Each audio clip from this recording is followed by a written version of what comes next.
残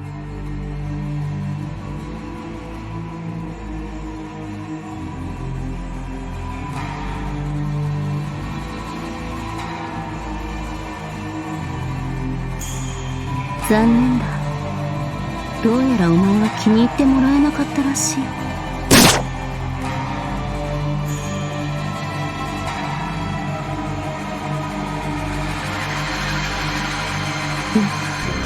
恋愛、我が子よ、お前はいらぬとさ。娘などいらぬ、いらぬとよ。いらぬでは仕方ない。こうしてしまおうか。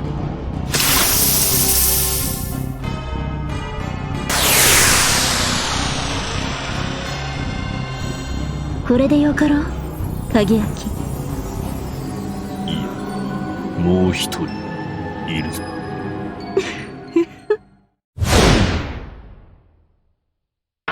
逃がすか。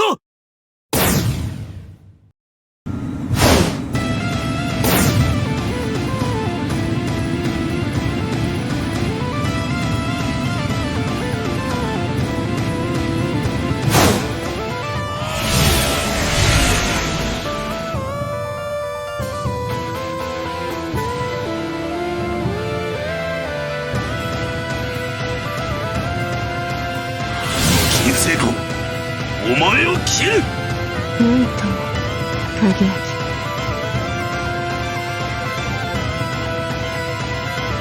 この顔を見て、しかと見て、刃を差し入れてくれるというならば、いつなりとその愛を受け入れよう。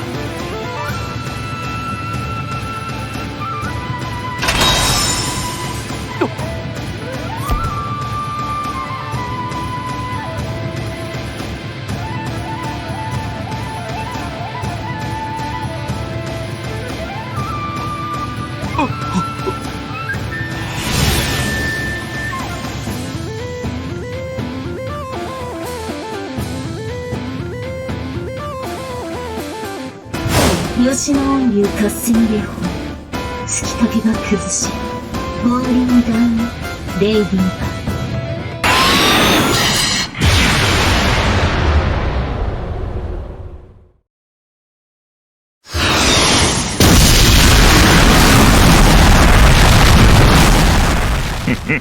ゼークハイル。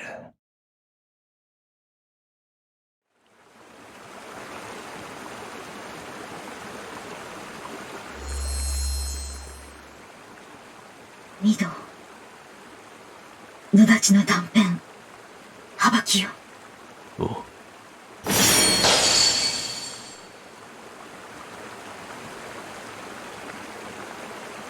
堂、あなたは本当にあれを撃てる？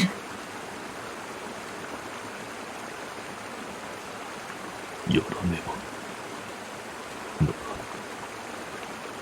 ねばならないのだ。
ほほ。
御堂、またあの気色悪い蛇が来る。証拠りもなく、にっかりとはよく言ったものだが。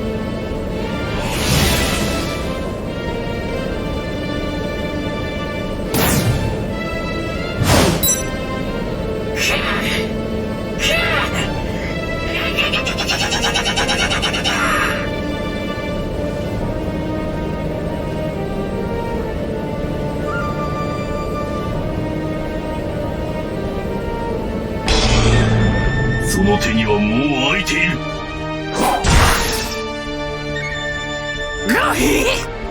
種の尽きたマジシャンは退場の頃合いだ。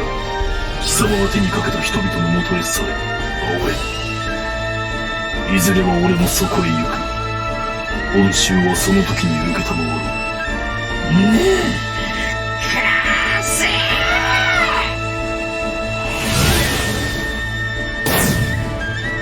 我がにっかりが貴様などに劣るものか。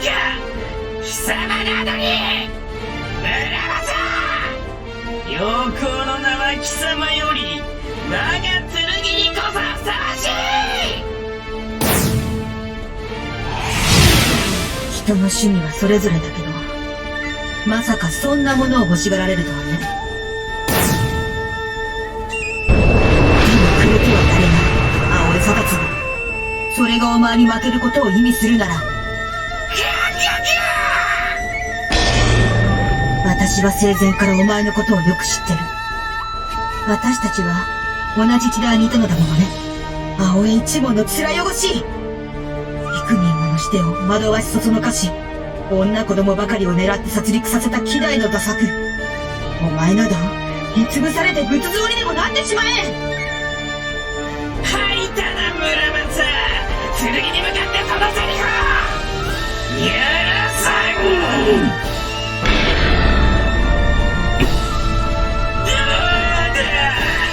死ね。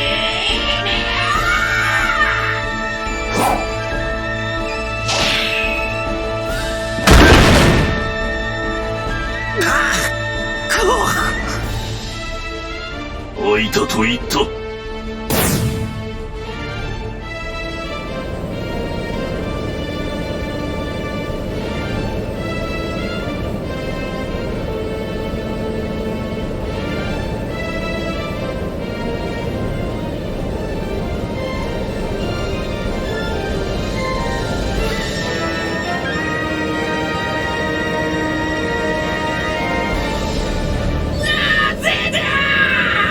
なぜ貴様は耐えられる。この青江の見せる地獄が、悪魔がどうして地獄か悪夢か、そんなものは貴様に見せてもらうまでもない。自前で見尽くしている。貴様の見せるただの幻など、あいにくだが俺には不出来な前衛芸術としか思えぬ。ピカソ氏のゲルニカに学んで表現力を磨け。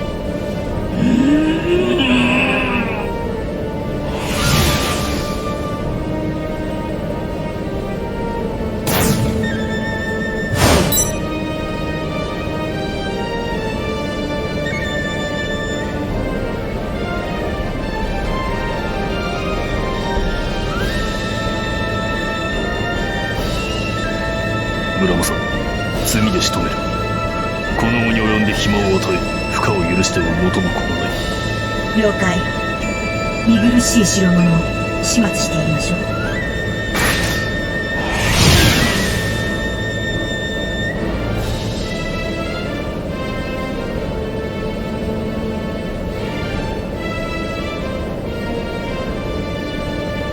悪夢も地獄も通じぬというなら、これでどうだ。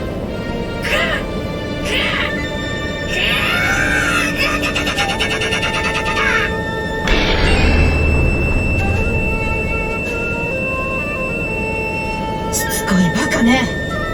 己の技に準ずるか。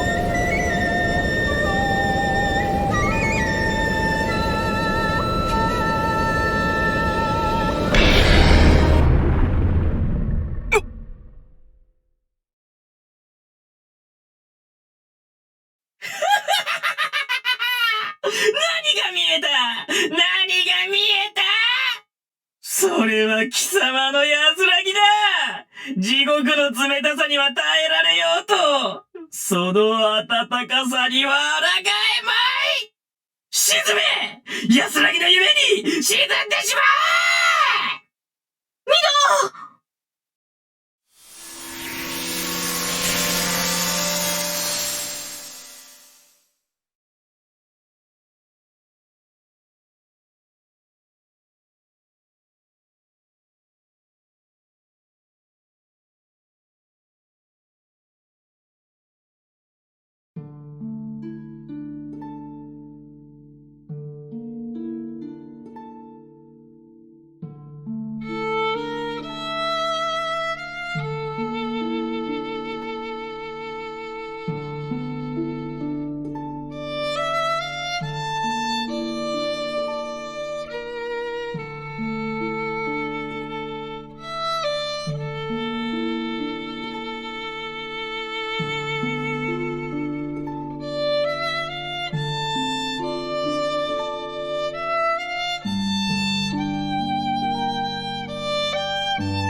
じゃあ部長、この書類はもう回しちゃって構いませんね。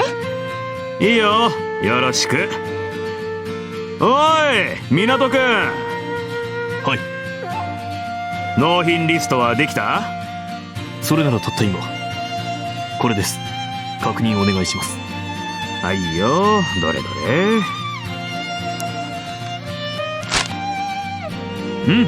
問題なし。今日はもう上がっていいよ。定時過ぎてるだろ。お心遣い認めに行きます。ではこれで失礼いたします。はい、お疲れ。お疲れ様。ああ、港先輩、倉庫に取引先からもらった果物の箱があるから少し持って行ってください。スバル様とヒカルちゃんに。ありがとう。二人とも喜ぶ。田中、湊くん、俺の分はないのかって顔で言ってるぞ。言ってません。先輩はそんな意地汚くないです。部長とは違いますもん。うわ、ひででもご自分の分もちゃんと持ってってくださいね、先輩。いっぱいありますし、余らせて腐っちゃったらもったいないですから。ありがとう。いただいていく。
もう一つ。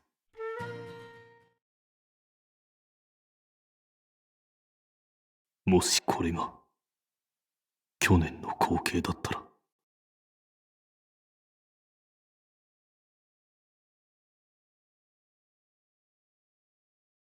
影明。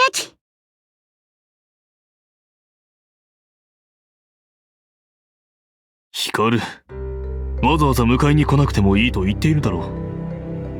聞いた。しかし承服した覚えはないな。妹が兄を迎えて何がいけない。ウ女子はみだりに外出しないものだ。お前ももう子供ではないだろう。それはそれとして、ただいま。その考えは古いぞ影明。婦人団体から総攻撃者だ。それはともかく、お帰り。一概に決めつけて言っているのではない。だが古来から続いた習慣には理由があるものだ。それを吟味もせず、ただ差別の一言で否定する態度は俺には認めかねる。なるほど、それはもっともだ。しかしその理由とは、男は外で戦い、女は家を守るという遥か古代の役割分担に尽きる。現代ではもう意味があるまい。戦わぬ男もいるし、家庭を持たぬ女もいる。確かにそうなった。しかしそれが正しいことだとは誰にも言い切れないだろう。特に後者だが。佐伯さん、こんばんは。こんばんは。あら、港さんちのご兄弟、こんばんは。相変わらず仲がいいのね。その割にはあまり言うことを聞いてくれず困っていますが。仲は良い。だからそこで足を止めずに気を利かせて早く立ち去ってくれまいか、佐伯さん。こら光る。若いっていいわね。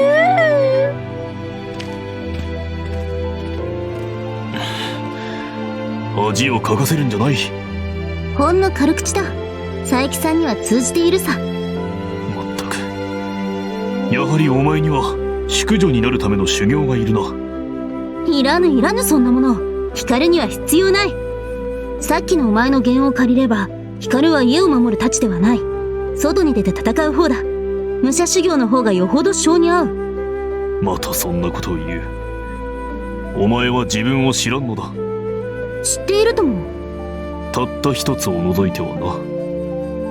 光、お前は自分に花嫁衣装がどれほど似合うかを知るまい。俺は鮮明に脳裏へ思い描けるがな。それを見られぬと思うと、やはり残念で仕方がない。まあそうだな。影明が俺を家に押し込めてくれるというなら考えないでもない。それはお前を実力でしのいで男の代わりに戦う必要をなくしてみせろということか。なかなかに難題だな。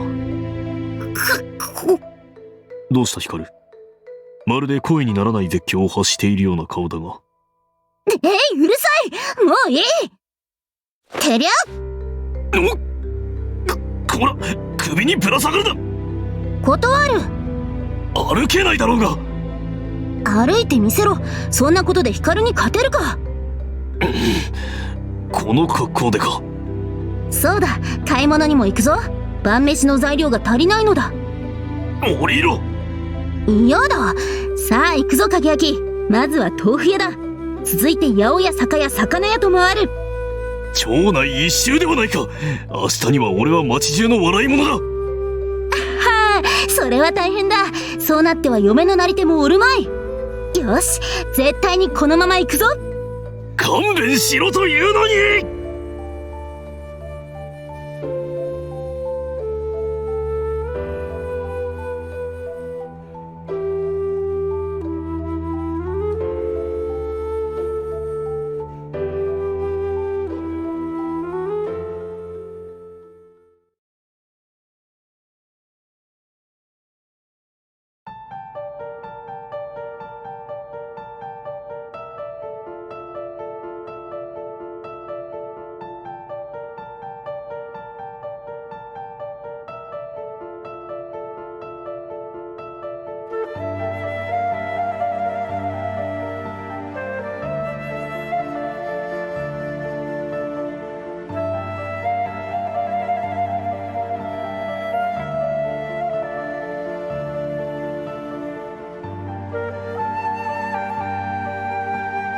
これは影明か。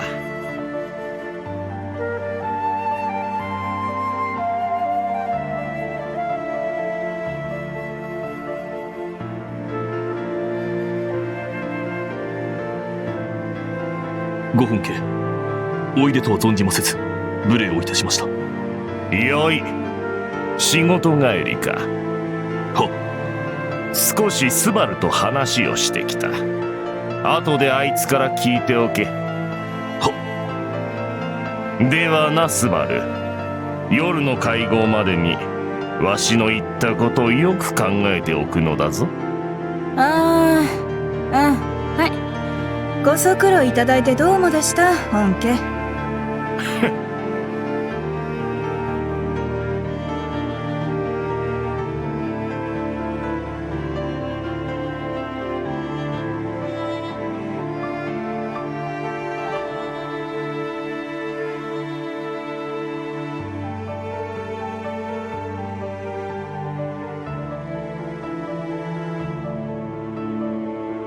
ただいま帰りました、スバル様。はい、おかえり。今日もご苦労さん。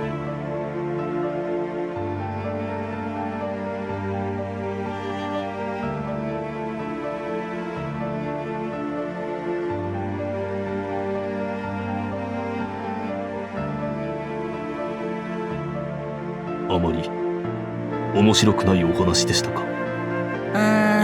そう見えるか。息子の目はごまかせんね。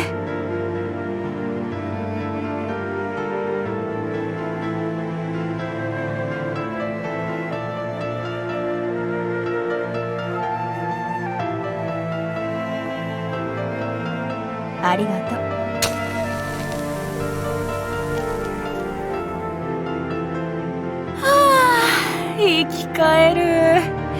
本家の前じゃ吸えないからね。短い禁煙お疲れ様です。可愛くないことを言ったな。影焼も付き合いなさい。一本でいいから。はい、では一本だけ。よしよし、いい子だ。あいつは私がこう言ってもガンとして受け付けなかったからな。吸ったら病みつきになるのが分かっているから吸わないとのことでしたね。あの人らしい言いようです。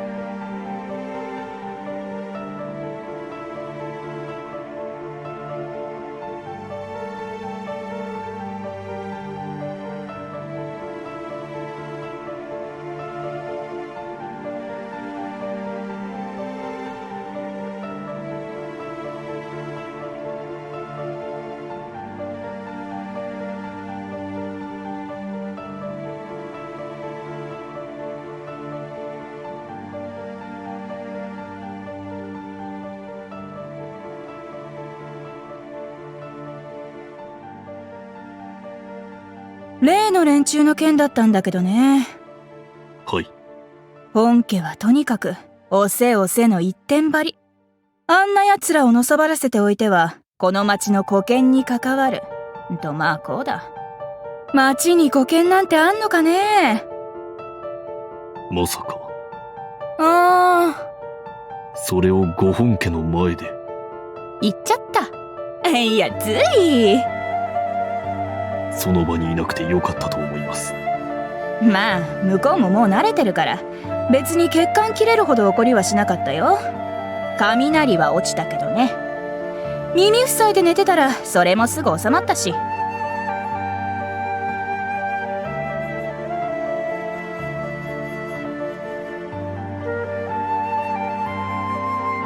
それにしてもご本家は本気なのでしょうか。奴らを実力で排撃するなど。さてね、半々じゃない。町の人間に弱気な姿勢は見せられないってのも半分はあるだろうさ。では実際に踏み切ることはありませんか。と思うんだけどね。やるやるって言い張ってるうちに引っ込みがつかなくなるって可能性もあるな。町のみんなは本家の葛藤までわからないからね。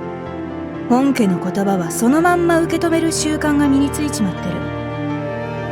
今はみんな中立か消極的反対だけど、そのうちご本家のご勢に負ける格好で賛成を口にし始める可能性がなきにしもあらずですか。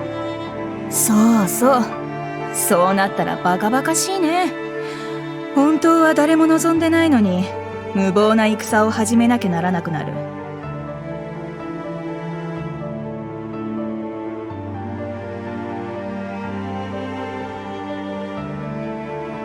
そんな事態は避けたいものです。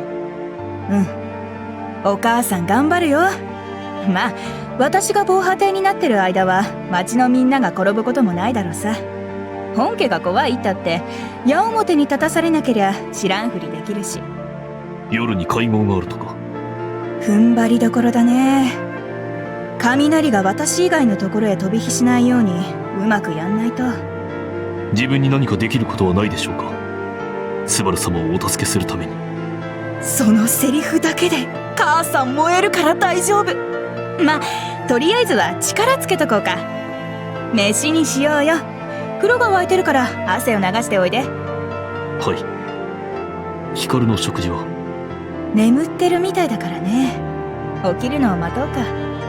無理に起こすのも良くないだろうし。はい、そうですね。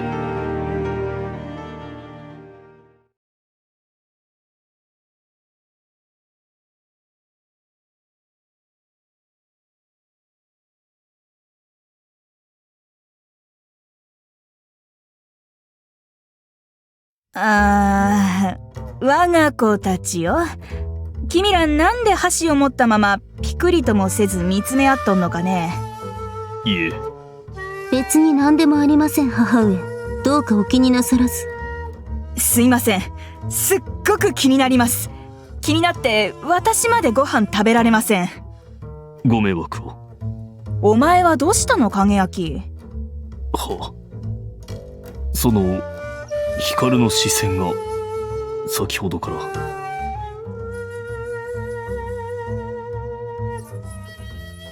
一挙手一投足を逃さねえって目だな。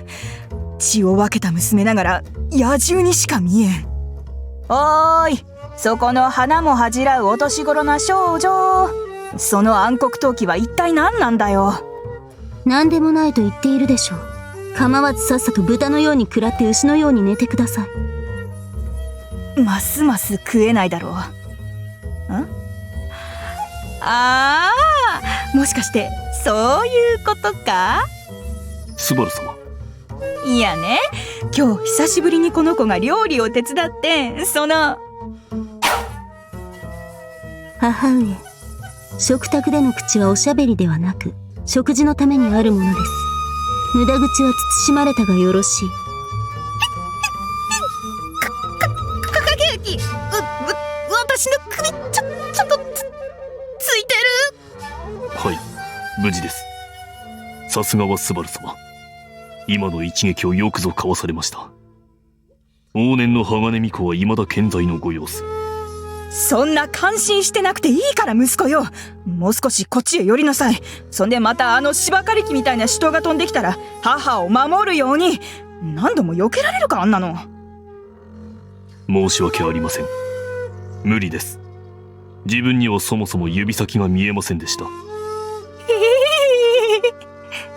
なんでこんな恐ろしい生物になっちゃったんだ、この娘は。母さん、家庭内暴力の恐怖に屈しそうです。 DV ってこういうのか。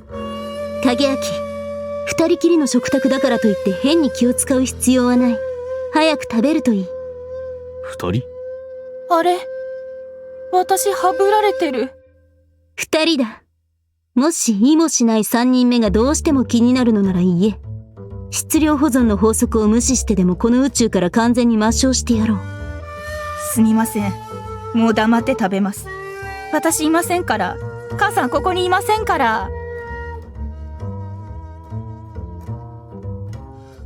さあ、影明。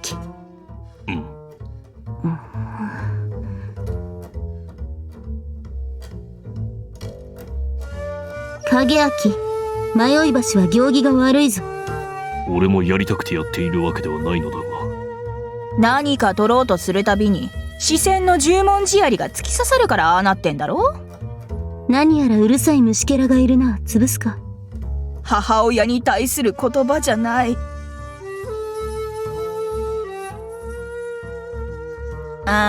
影明、このままだと飯が冷めていく一方だからな。とりあえずその煮魚から食え。煮魚？それ。煮魚でしたか。型崩れして原型をとどめていないので何か全く分かりませんでした。今のは矛先違うんじゃないか娘よ。黙れ母上。こんな殺伐とした親子関係は嫌だ。もう実家に帰ここです。る。逃げ場ねえ。影明。では、いただきます。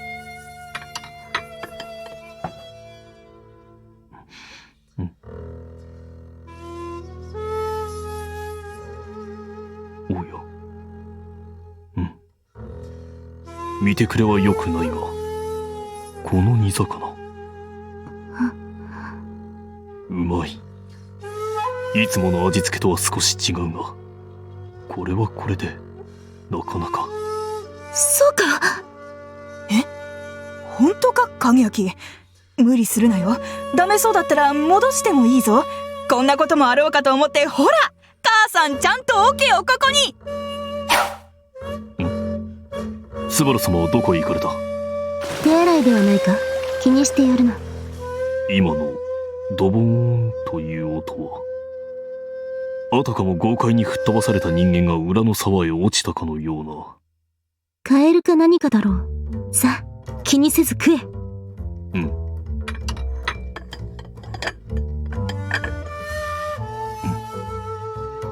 やはり良い味だ。少し変わっているが、そこがまた面白い。そうかそうか。ありがとう、ヒカル。なんだ唐突に。お前が作ったのだろう。わかるのか？ああ、スバル様の気配がなかったからな。この皿だけは。味を見て違うと確信した。だが食べもせぬうちにそれが分かったのか？ああ、スバル様の気配の有無はなんとなくだがわかる。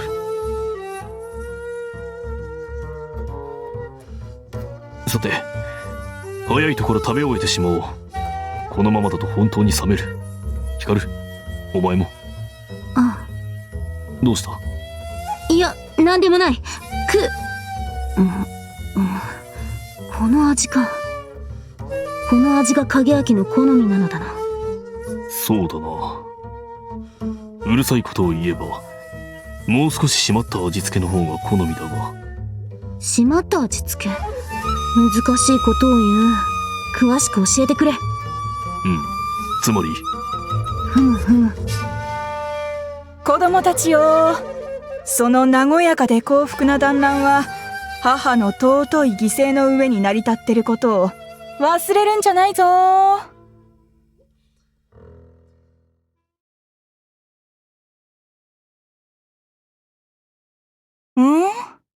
どうかした影明？いえ。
ヒカル。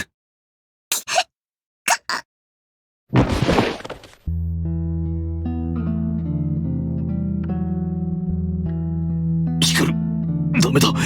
暴れるな。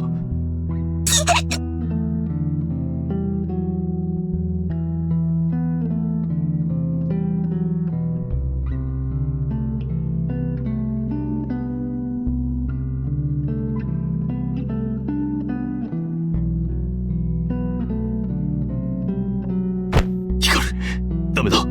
頼む。落ち着いてくれ。ヒカル、頼む。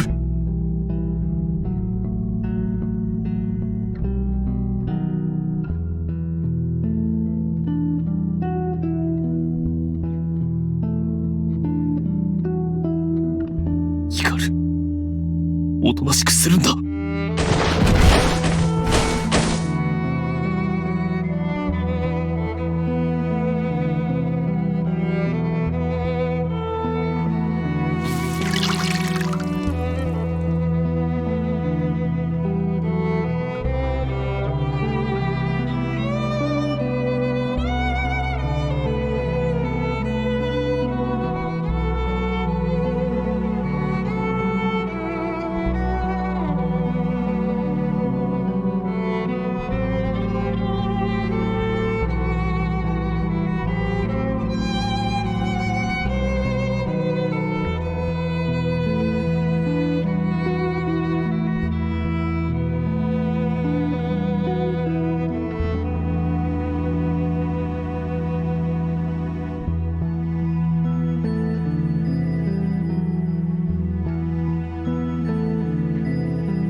スバル様、寄り合いの時間なのでは。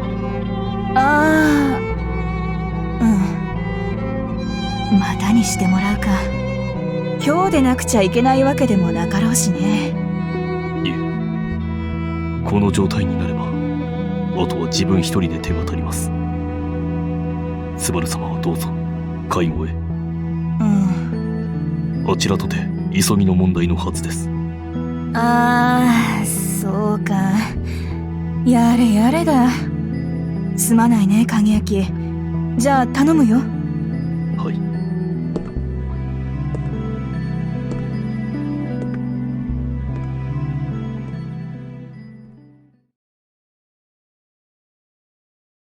スバル様も少し痩せられた。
あのお方を説得せねばならん。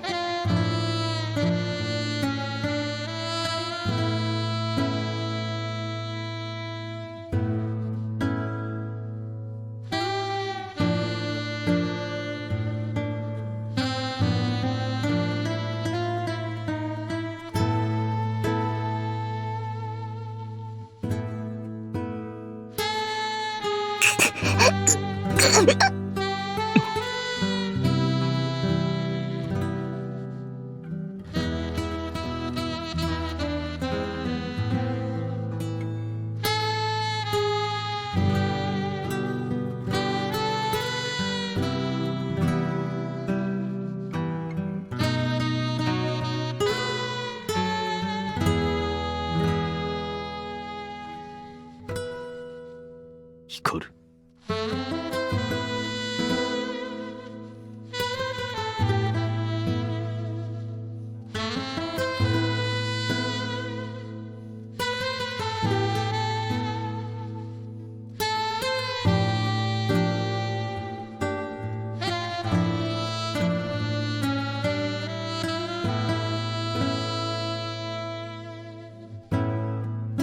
たわけ。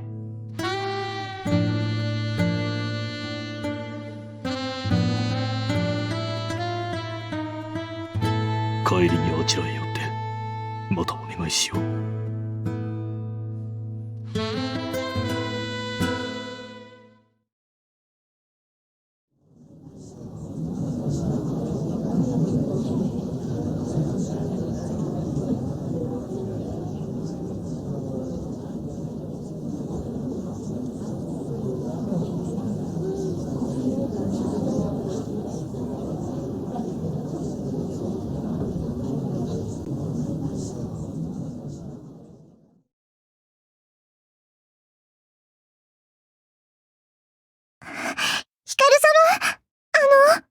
この手紙を受け取ってください。体が曲がっておるわ。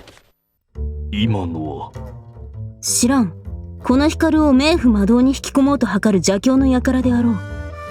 あんな誘惑には断じて屈さぬから安心するがいい、影焼。なぜ俺が安心するのかよくわからんが。光様と兄君だ。おはよおはようございます。う。おはよう、サマユーナ。今の子、新顔だよね。これで何人目？あんたのせいで白い花の修羅道に落ちちゃったのは。いちいち数えてるか、そんなもの。あと俺が原因のような言い方をやめろ。原因がどっちかといえば、それはあんたの方だと思うけどな。納得がいかぬ。俺の何が悪いというのだ。何がってその喋りが。いや、そんな端的な問題じゃないな。あんたの全存在が問題。どうしようもないじゃないか。でも、そうだし。ほ影明に同意を求めるな。あんたはフェロモンを発してんのよ。夢見がちな女の子を引きつけてしまうような。私も時々感じるし。それ、うん。距離を置かないように。大丈夫大丈夫。安心して。私はお兄さん狙いだから。う。お兄さん、若い女の子は好きですか？何の正確な攻撃は来ると分かっていれば避けるのもたやすいかもしれない。勝ち誇るのは30秒後まで生き延びてからにしておけアフェンダー。影明を誘惑したその体、特に首の下腹部の上の忌々しい物体、究極許さねえ。ここまでおいでってのもんだ。貴様は逃すか。影明、ではここで行ってきます。行ってくるように。走るのは良いが、車には注意すること。了解。早掛けまで使わなくとも。相手は陸上部か。いい勝負だな。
申し訳ありません、部長。いやー、気にするな。疲れてるんだろ。業務に差し障りがあるほどではありません。今は気が緩んでいました。今後は気をつけます。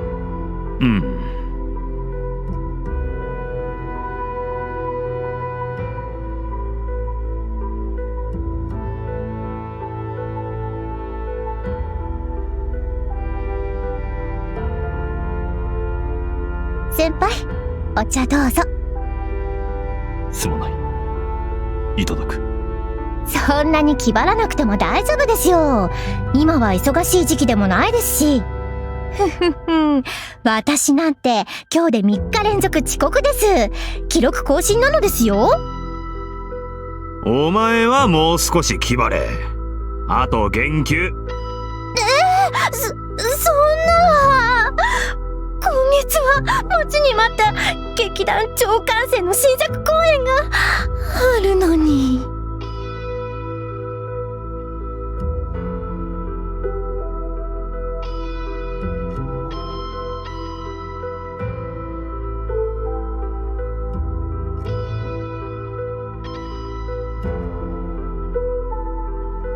どうした田中、ぼーっとして。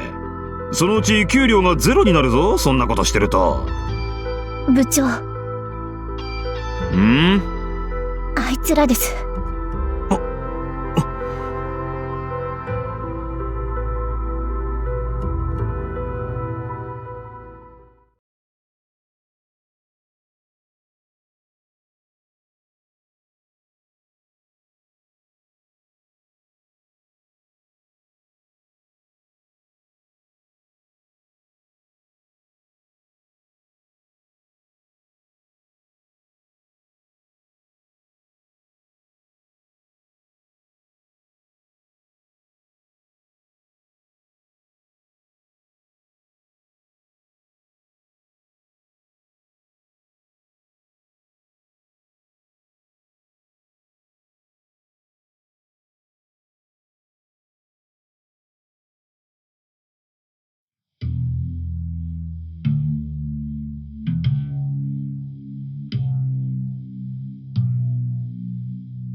とまあこんなところだ。すぐに用意してもらおうか。いやー、そう言われましても、それだけの品を持っていかれてしまっては我が社の経営が立ち行かなく。そうか。ならどうする？俺らと戦う？戦って今ここで会社潰す？それはそんな。しかし。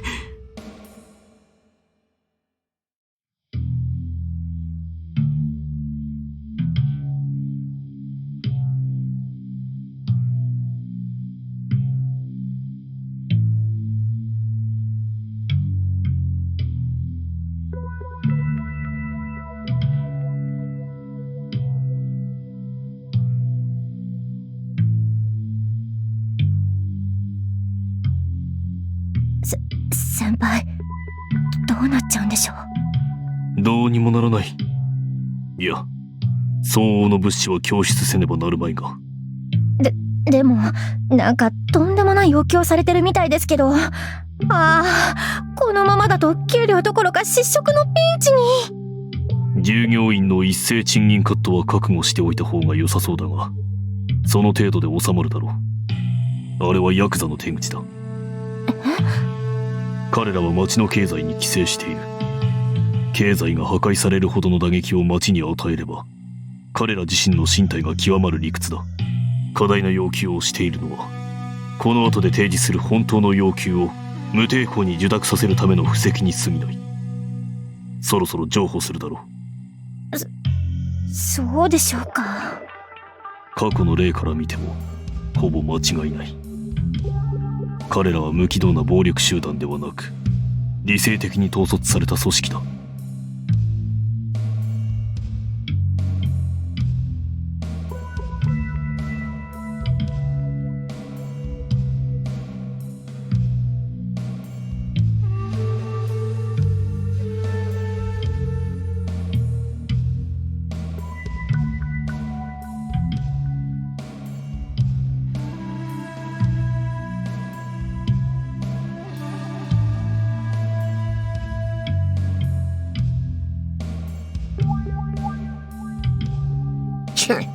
貧乏くせ連中だ。仕方ねえな。じゃあこれとこれだけ用意しろ。今日のところはそこまでに負けといてやるよ。感謝してくれよな。全然足りないんだぜ、こんなんじゃ。はい、ありがとうございます。すぐに用意しますので。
考えてもみよ。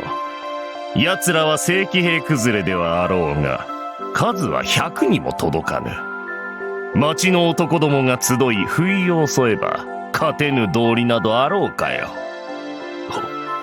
それをスバルめは人死にが出るの割に合わないのと言いよって、まさしく女の源氏よな。一命をとしてでも守るべき誇りがあることを知ろうともせぬ。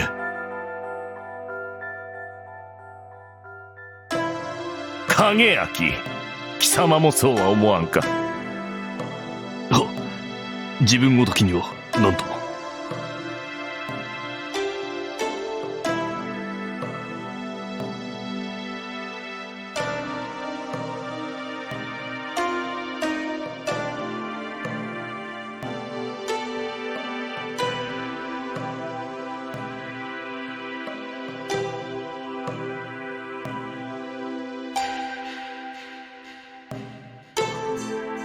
わからぬはずはなかろう。貴様はお国のために戦地へ赴いた身ではないか。武功を挙げられなかったのは残念だが、金で兵役を逃れた酒屋のクソガキなどとは違う。知っておるぞ。スバルは兵役免除の手続きをしようとしたが、貴様が拒んだのであろう。その一件を聞いて以来、わしは貴様のことを見込んでいるのだ。恐縮です。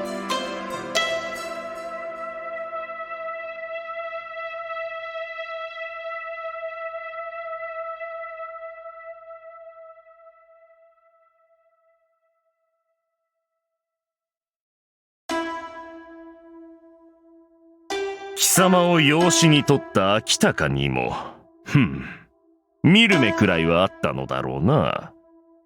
聞けば、貴様の実の親は義勇兵として大陸へ赴き、壮烈な戦死を遂げたとか。はい、そのように聞いております。南蛮の血筋とはいえ、お国より受けし恩を忘れず、一命を捧げたはあっぱれである。貴様の体にもその父母と同じ血が流れているのだ。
スバル。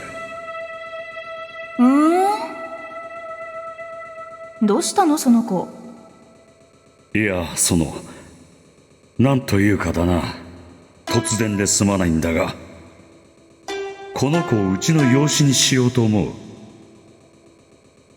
あ、そう。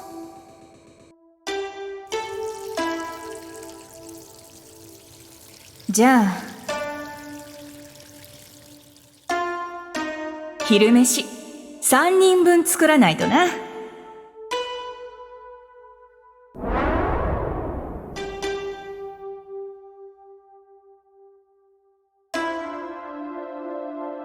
だからだ影明、貴様も誇りのために戦う道を知っていよ。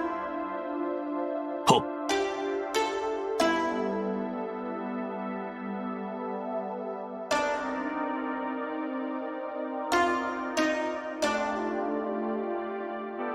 尊厳を捨てて生きるより誇りと共に死ぬのが大和人というものだ。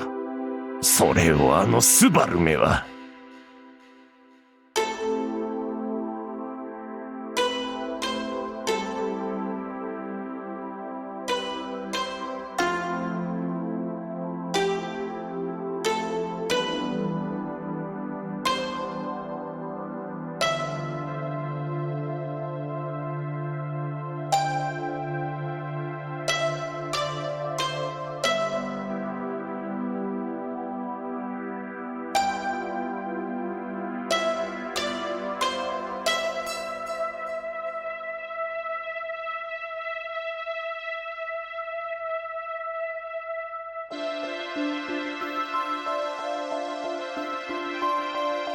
とな、あの時もスバルはそんなことを言うておった。バカ者めが。影明、貴様も養い親に感謝するのは良いが、あまり毒されるでないぞ。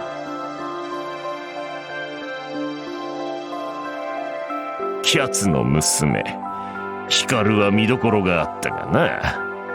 あんなことになったのがつくづく惜しい。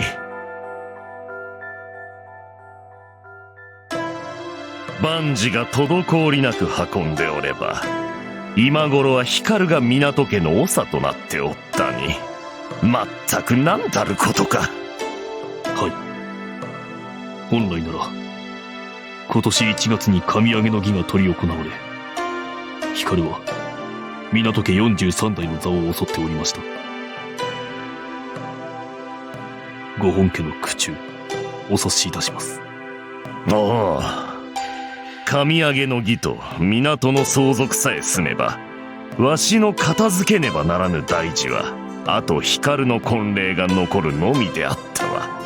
貴様も口をしかろう。もしこのまま光が二度と立たぬようなことがあれば、貴様の立場も宙に浮くからの。はっ。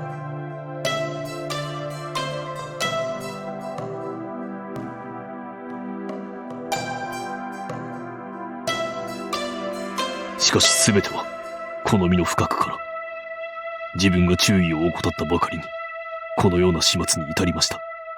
詫びて済む話ではございませんが、返す返すも面目次第なき限り。貴様が謝るには及ばん。病は天命。人を責めても始まらぬ。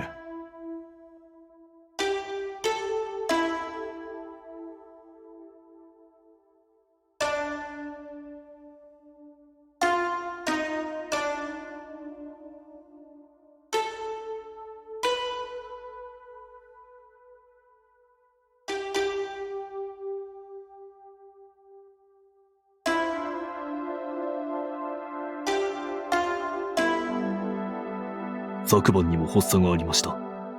幸い大事には至らず済みましたが。体調はどうだ？少しは回復しておらんか？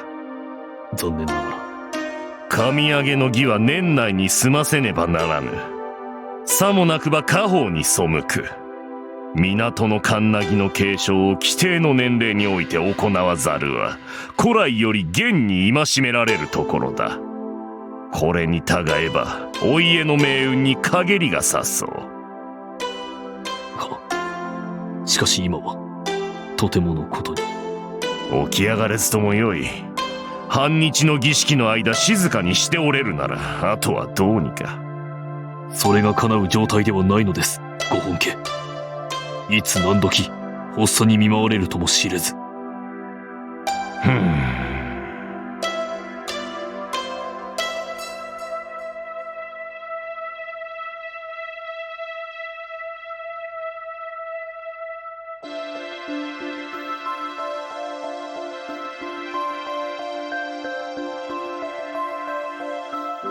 さればこそ、ご本家。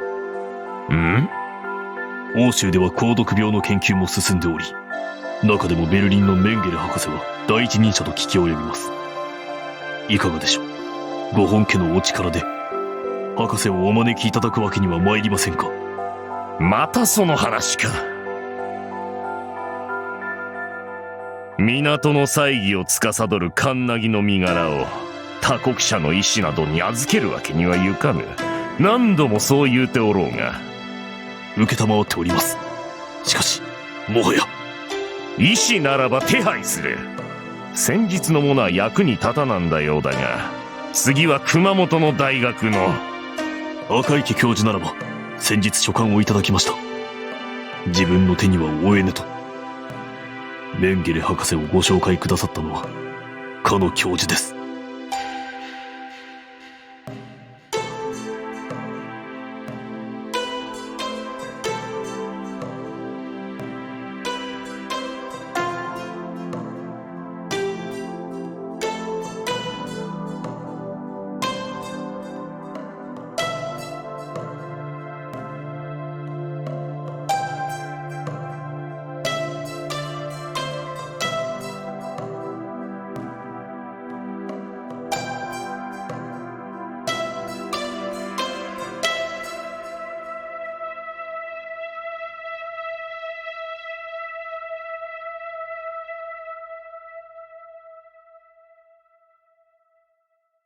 お願い申し上げます、ご本家。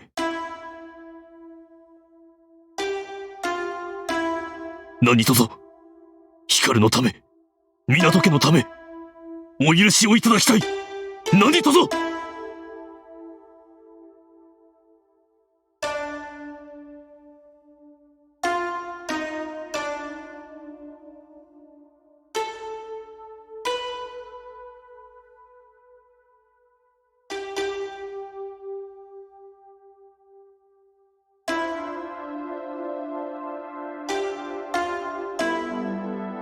よかろ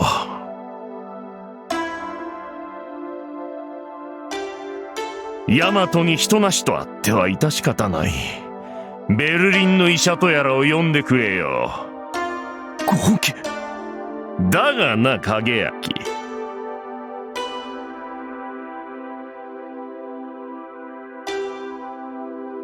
それも貴様の進言が信ずるに値するものであればの話だ。わかるか？わしは愚にもつかぬ輩の妄言に乗って港の社の正常を汚させたりなどせぬ。だが貴様が信ずるに足る男であるならば、意見を聞き他国の医師に港の敷居をまたがせてもくれよう。わしはそう言うておるのだ。はっ。して、その証はいかにして立てればよろしいのでしょうか。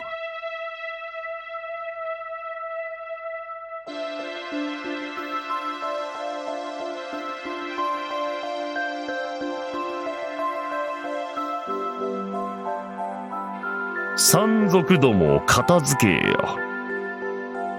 は？あやつらを始末するのだ。どのような手段を用いても構わぬ。町の男を駆り出してもよい。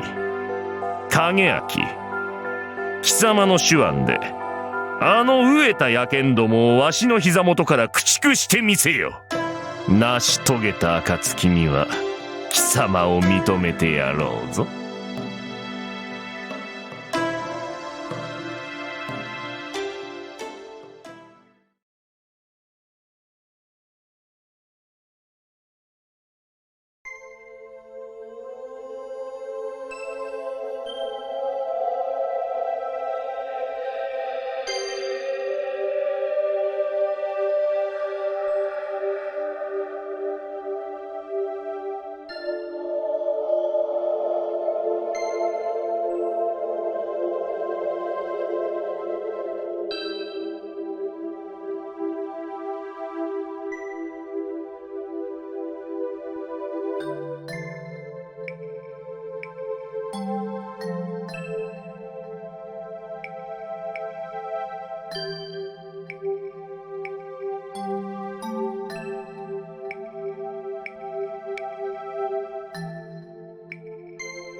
打ち込むのは無理だな。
見事。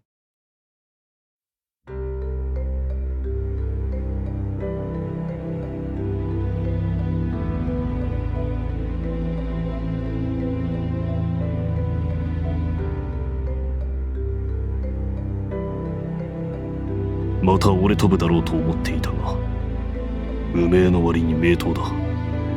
実は名のある刀工の策なのかもしれん。そうだな。刀はいい。光の腕が足らぬ。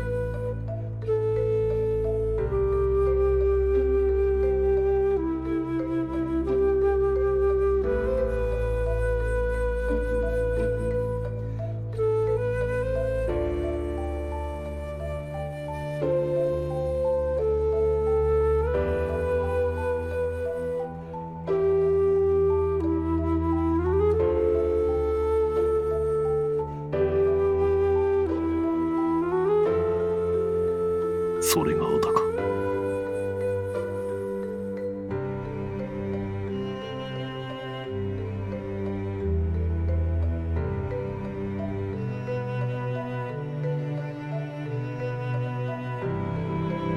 足りぬ。力が足りぬ。最後の試しでこのように手間取り無様を晒すとは。俺はこの2年何を鍛えていたのか。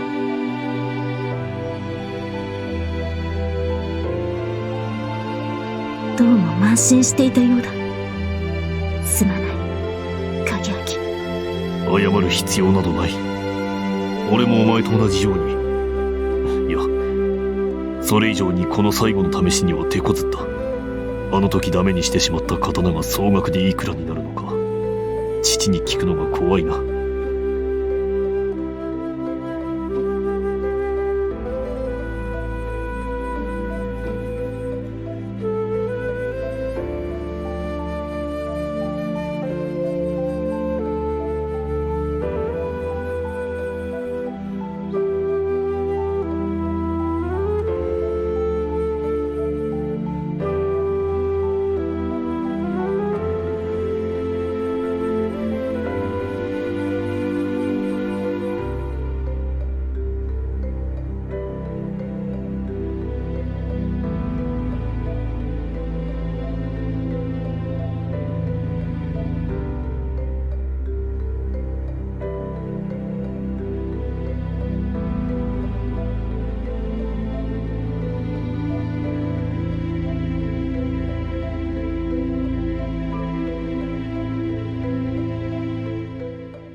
光る。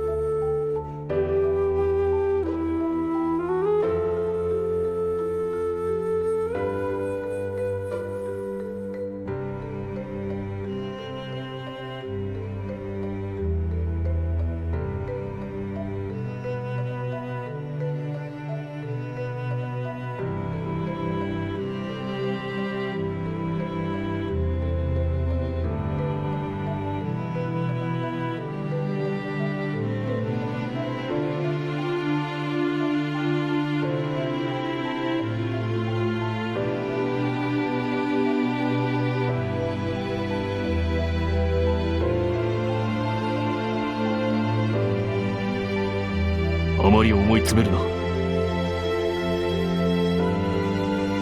物事に行き詰まった時は一度力を抜いて視点を変えてみるのもいい。これはこうと思い込んでしまわぬことだ。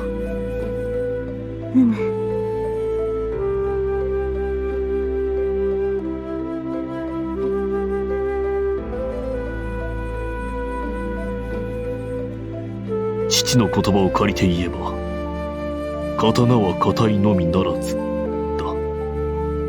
硬い刃の下に柔らかい芯を込めて初めて豪獣兼ね備えた折れない刀が出来上がる。この間出張のついでにあった折に聞かされた言葉だが、お前はあれはお前への伝言だったのかもしれない。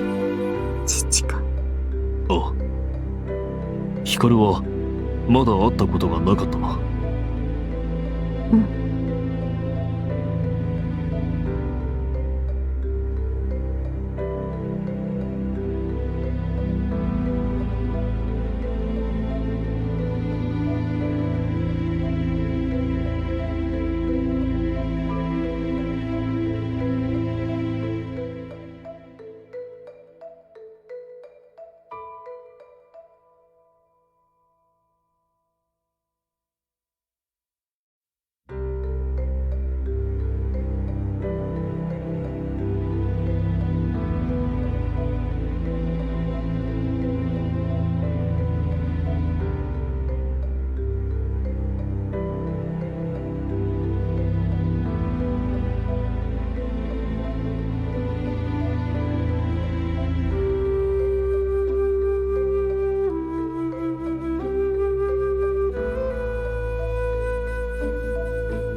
あの人は港家へ戻ってくることはもうあるまいが、吉野恩流宗師の立場を捨てておられない。会えば技の手直しをしてくださることもある。お前が奥印下まで達したなら宗師を継がせるおつもりだ。先日そう伺った。その折には手紙のやり取りで済ませるようなことではないからな。あの人はこの家へ来られるだろう。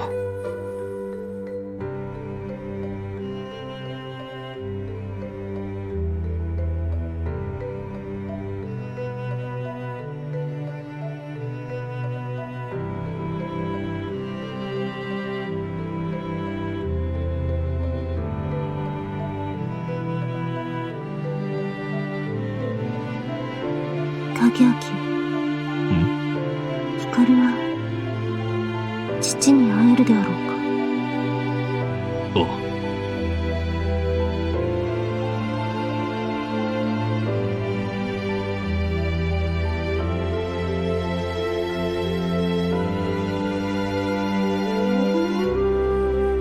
あ、必ず会えるだろう。そうか。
影明？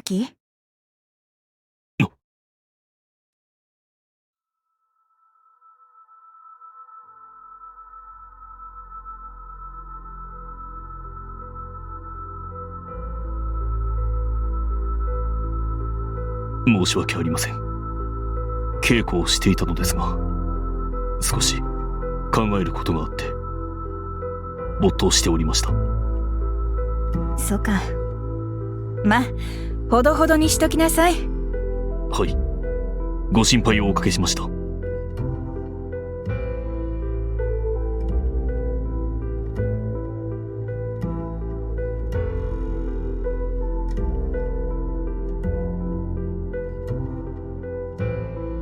しかし本家も無茶なこと言ったもんだな。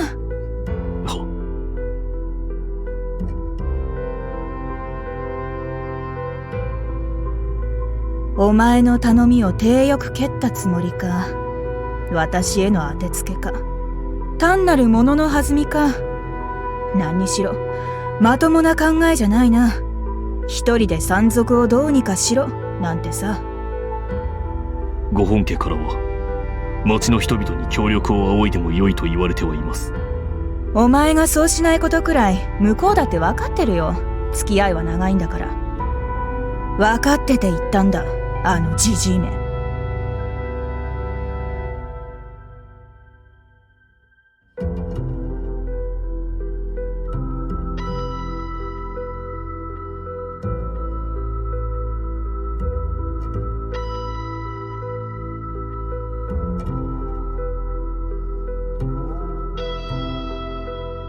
しかしご本家は約束は守ります。それだけのプライドは持っておられる方です。そこは信じるけどね。影明、お前本気でやるつもりなの？はい。出てってくださいってお願いして、はいそうですかで済む話じゃないんだよ。何にせよまずは話し合いから試みるつもりではいますが、はい、おそらくそれでは済まないでしょう。死ぬかも。可能性としては。死ぬと痛いぞ。いや、試したことないから分からんけどさ。では死なないように注意します。怖くないのか？恐ろしいです。山賊団のただ中へ一人で乗り込むなどと考えただけでこの通り指先が震えます。だったらさ。しかし光を救うため是非もありません。困った息子だ。お許しを。もう少し横着な子に育てりゃよかった。精一杯スバル様を見習ったつもりでしたが。可愛くない言い草だけは一人前だよ。たくも。わかった。でも私も一緒に行くからね。それはなりません。なりませんだってなるもん。息子をそんなとこへ一人で行かせられるか。昨今は母親の過保護が社会問題化しています。息子を武装略奪集団の中へ一人で送り込む母親がいたら、そりゃ虐待っていう社会問題だと思います。むしろ息子の非行ではないでしょうか。いえ、そういう問題ではなく、ご本家からは自分の手腕で事を解決せよと命じられています。スバル様のお力は借りられません。でも町の人間を使っていいとも言ってたんだろ。私だって町の人間だ。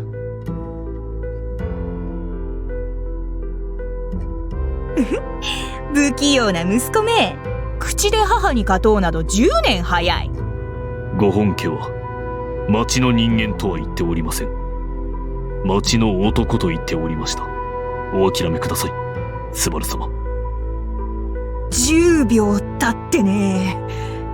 つーかジジイのアホ。そんなに私が嫌いか。それにスバル様、光を一人残してはいけません。自分の留守の間、光をお守りください。お願いいたします。ああ、もうくそー、可愛くね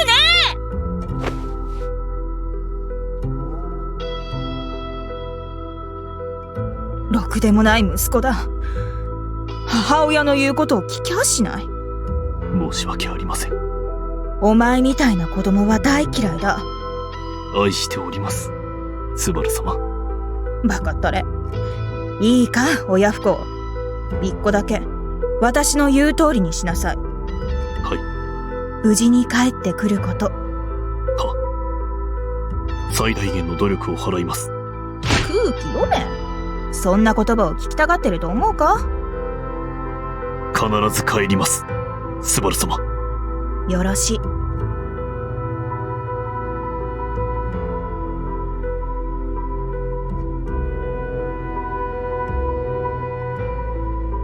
いつ行く？明日にでも。会社は？すでに休暇を申請してあります。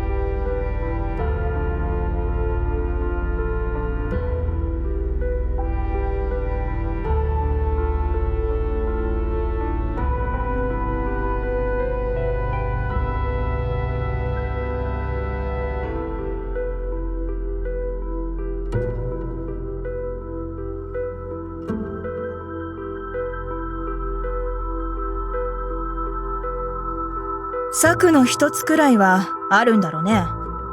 別段ないのか息子よ。まずは会ってから考えます。ああ、やっぱすっげえ不安。どうかご心配なく。無茶言うなっつーの。じゃあ一つだけ助言だ。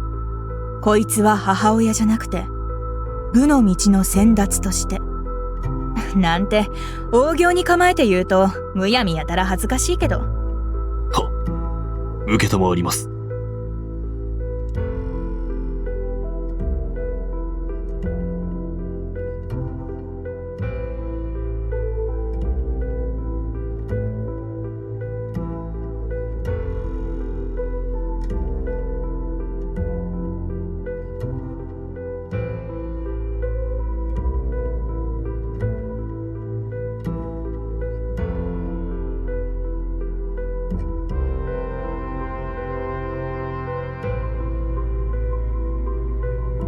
殺しちゃいけないよ。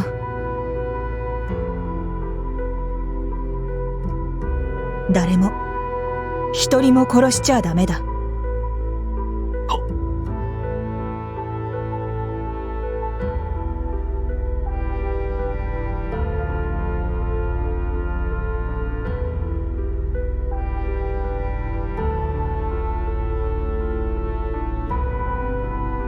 影焼、敵を殺せば戦いは終わると思う？それは違うよ。逆だ。敵を殺したら戦いは終わらなくなる。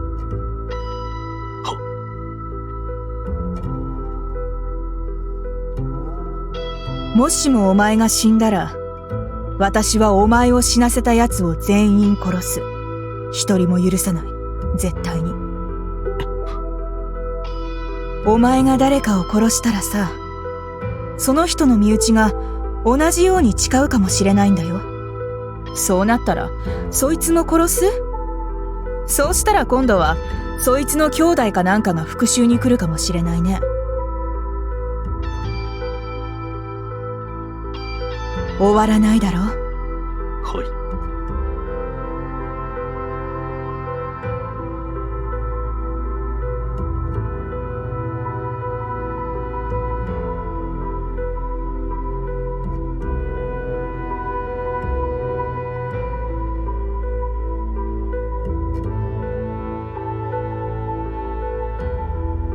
だからいいね、影焼。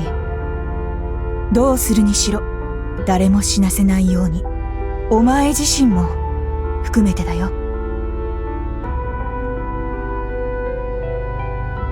はい、スバル様。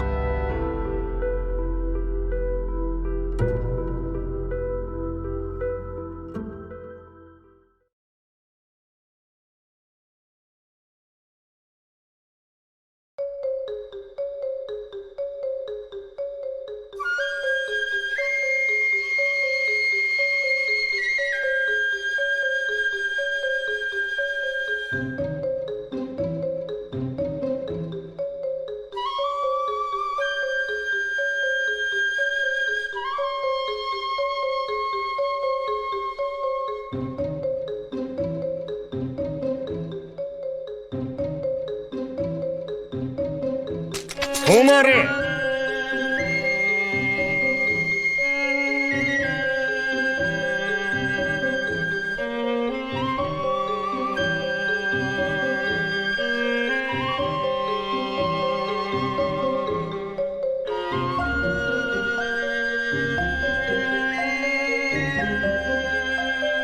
町のやつか。何しに来た？ここは俺たちの陣地だぜ。鬼ごっこがしたいなら公園へ行けよボーイ。ここの鬼はちょっとおっかないぜ。はは、そうだな。俺らが触ると穴が開いちまうからな。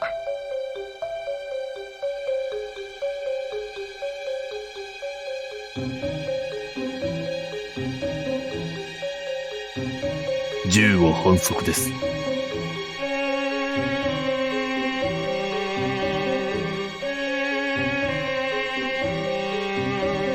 この町でも一時期、鬼ごっこの鬼が銀玉鉄砲を使うことが流行りましたが、失礼。始めたのは自分の妹です。それだと、単に鬼の一方的虐殺ゲームになるため、すぐ廃れました。これは全国的な現象ではなかったかと。ああ、そうだっけ？そういえば、なんかローカルルールがあったっけな。俺の地元。鬼が鉄砲を使う場合は、鍋の蓋を盾に使っていいとか。あったあった。弾がなくなったら鬼の負けとか。はい。そのようにルールが発展していくと、やがて単なるサバイバルゲームになったので、鬼ごっことは分化したのです。そうか。いや、って何しに来たんだよお前は。あなた方の狩猟にお会いしたい。親方に？なんだ？口説きにでも来たのかよ、色男。そいつはすげえや。はい。我らが町と、あなた方の今後について願いの筋あり、狩猟殿を口説かせていただくべく参上しました。どうか、お取り次ぎ願います。ああ、そういうこと？なあ相棒、実は俺たちからかわれてるのか？いや、ただ単にあんまり関わり合いになっちゃいけないやつに関わっちまっただけなんだと思う。そうか。どうする？どうするって。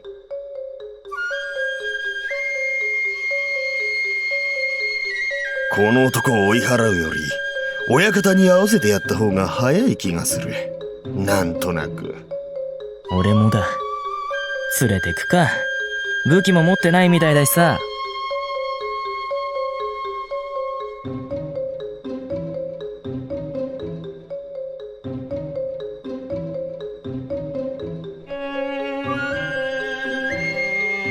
意外に親切な人々だ。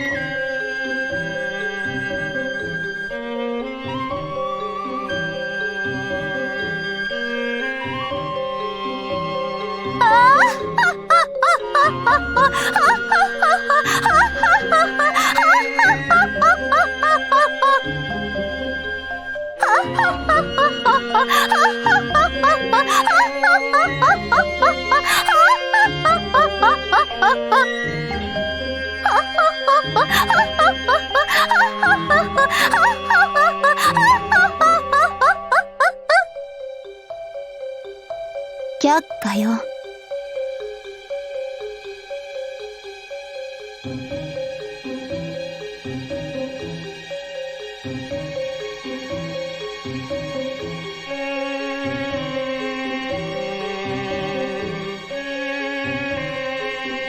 略奪をやめろですって土台失礼なのよね。私たちがいつ略奪なんてしたのかしら。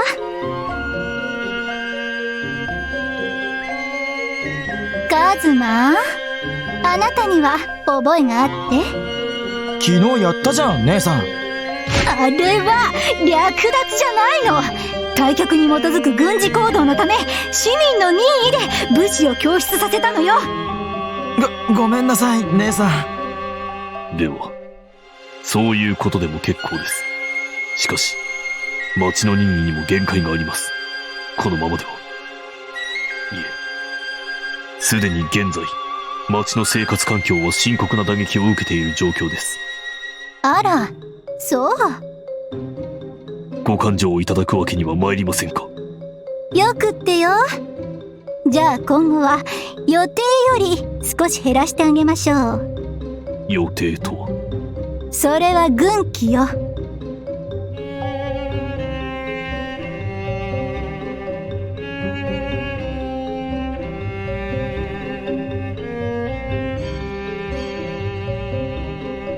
失礼ながら、あなた方山賊団の目的とはどのようなものなのですか。山賊団ではありません。獅子団とお呼びなさい。獅子団。我々はより自由な立場から正義を貫くため、あえて六原の帰化を脱した烈士の集い、悪を打ち不正を正し、いつか太平の世を導くべく戦い抜くことを誓った独立軍団、つまりは獅子団なのです。ほう。そうなんだ。軍費の横領がバレて夜逃げしただけじゃなかったんだね、姉さん。ごめん。どう？お分かりかしら。港影明とやら。わかりました。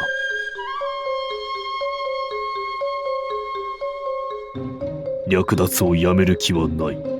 そういうことですか。何を聞いていたのかしら、この男は。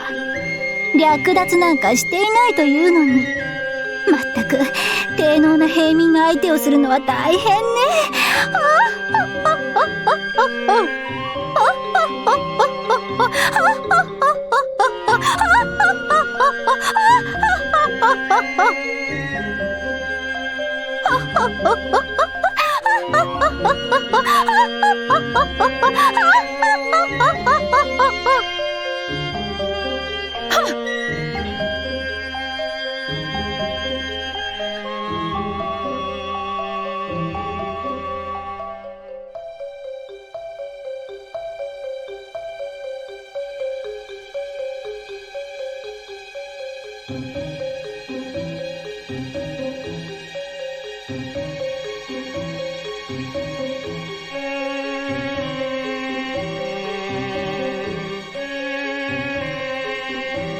さあ、お帰りなさいな。その辛気臭い顔はもう見飽きたの。さっさと畑に戻って芋でも掘ったら。山賊の棟梁。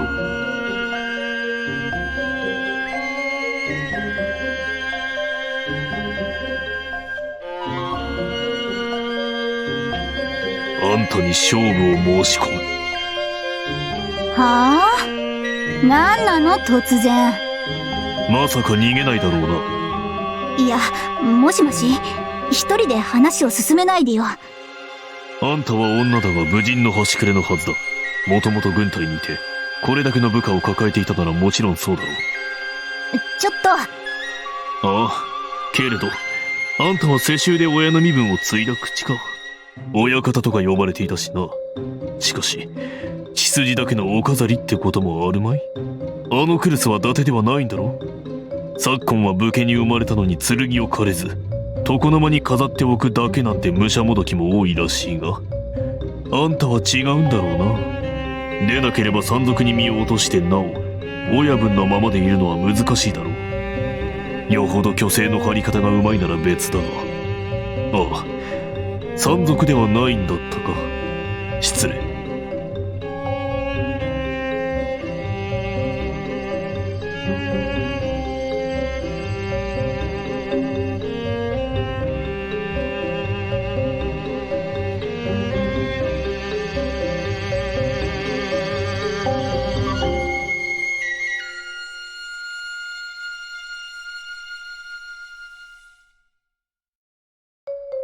それで？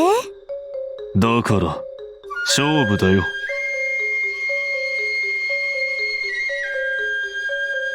俺が勝ったら、二度と町へ手出しをしないよう、部下に命じろ。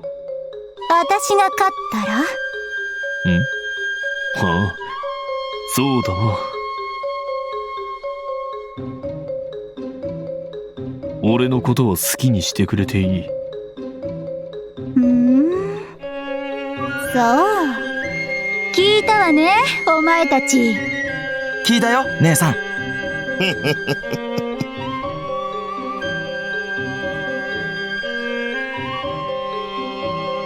結構よ、港影明。その条件で勝負を受けます。その者に太刀を。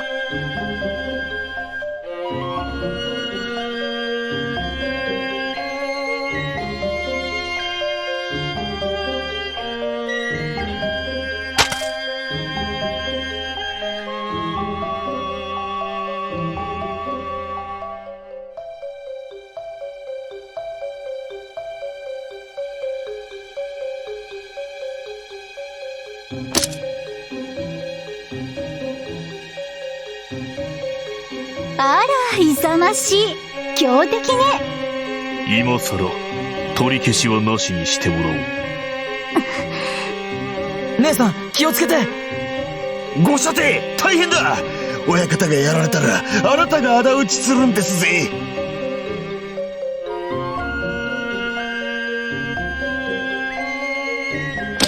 どうした？かかってこい。あら、よろしいの？あんたが来てからでいいよ、俺は。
測ったのね、お前。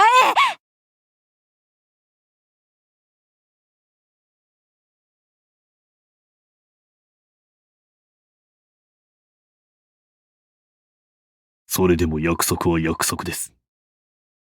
お守りいただけますね。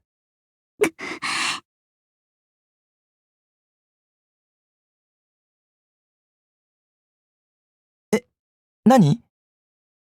姉さんが負けたの？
光る。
本家まで行く手間が省けた。ありがたいことだ。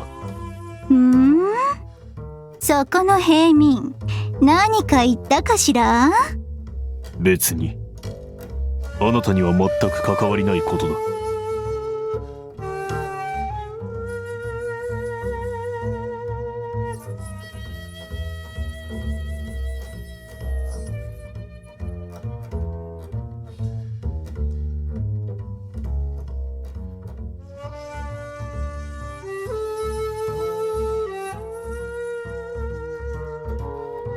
一応確認をしておきます。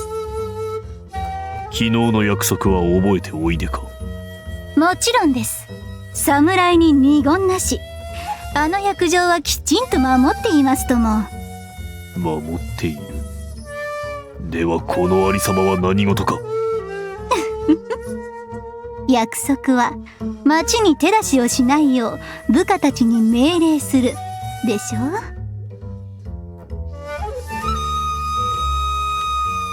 でもあら残念、私が命令してもこの者たちを従わせることはもうできないのよ。それはどういう？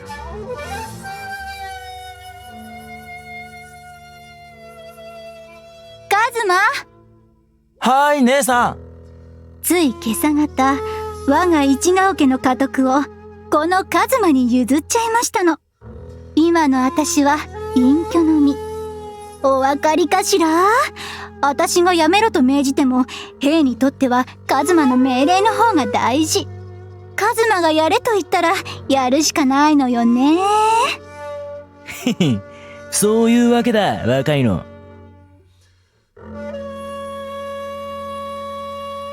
ご隠居申し訳ありません。俺らも背きたくはないんですが、ご当代直々の命令とあっちゃねえ。いいのよ。采配は家長が一手に握るもの。身内が余計な口出しをして良い結果を生んだ例など過去にありません。カズマ、私のことは気にしないで存分におやりなさい。わかったよ姉さん。で次はどうすればいいの？ごめん。そういうわけなの、港影明。期待に添えられずごめんなさいね。でも約束はちゃんと守ったのよ。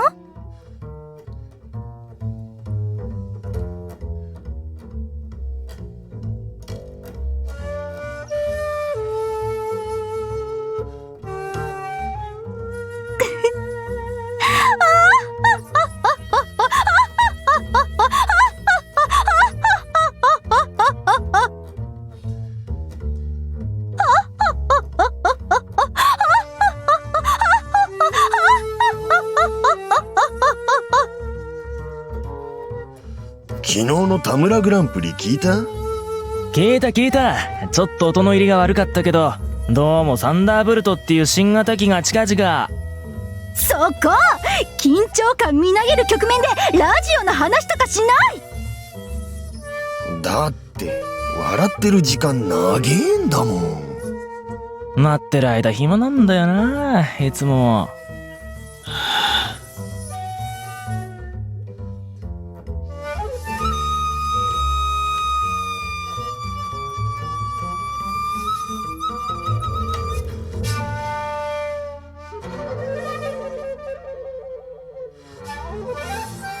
小ずるい。器が知れる。失礼な。知恵というものよ。ま、なんとでも好きにお言いなさい。ゲス、下劣、下老。強量、悪辣、卑劣、下道、内人、乾物、畜獣、堕落、愚昧、猛昧、安明、亡者、小物、くせ者、低俗、堕落、暴八やからのごまの灰。姉さん、頬が震えてるよ。虫歯？痛いよ姉さん。負け犬の遠吠えは聞き苦しくってよ。港影明。何とでも言えと言ったのはあなただ。それに負けたのは姉さんだし、すごく痛いよ姉さん。お黙り。いいこと港。あたしは負けてなどいなくってよ。小賢しい手妻に上げ足を取られただけです。あのような姑息な策謀など大丈夫が用いるものではありません。にもかかわらず当然のように少々ぶるとは恥というものをお知りなさいな。さっきは知恵がどうとか言ってたよ姉さん。あたしはいいの。あたしはね。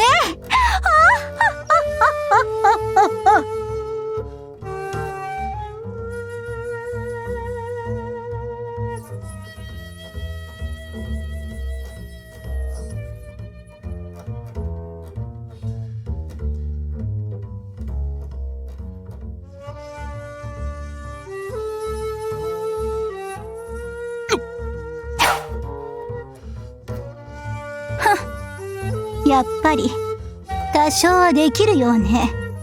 何の真似だ。なんのバカね平民。かりそめにも無人たる者がお前のような下郎を相手に不覚を取らされてそのままで済ませておけるはずがないでしょ。ならば腹でも切れ。それもそれけどこれもこれ、お前の首を取った方が手っ取り早いの。私の気持ちも収まるしね。こんな。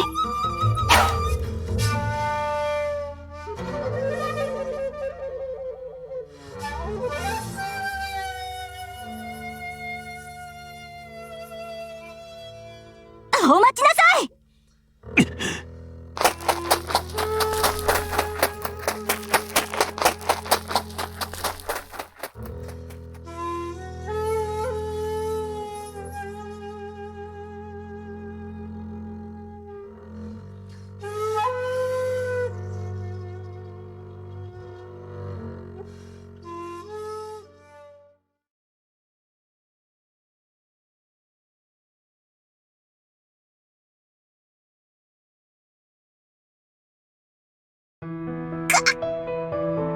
光る。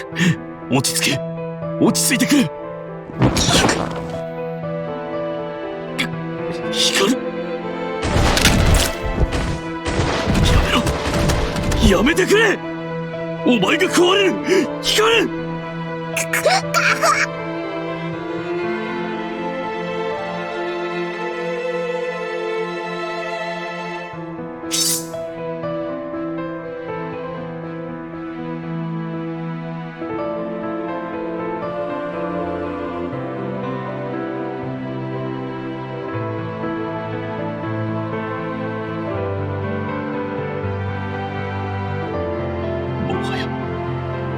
仕方ない。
ご本家か。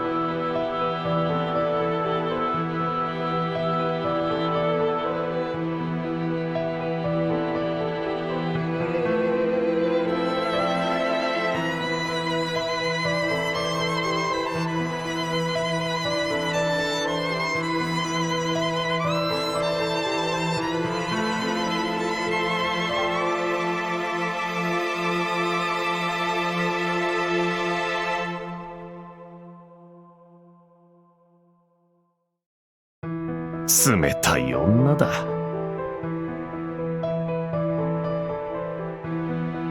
貴様のことを港のおふくろ様などと呼んでいる連中にそのやりようを教えてやりたいものだな。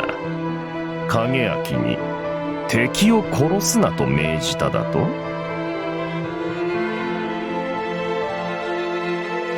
バカを。それでは影明が一方的に殺されるのを待つばかりではないか。奴が殺さぬからといって山賊どもも同じようにする理由はなかろう。そりゃそうだね。あの手合いにはこちらも力を見せつけてやる以外に刃を収めさせる方法などないのだ。抑止力というものだ。こちらにも貴様らを殺すだけの力があると教えねばならんのだ。奴らに通じるのは言葉でも道理でもない。力だけだ。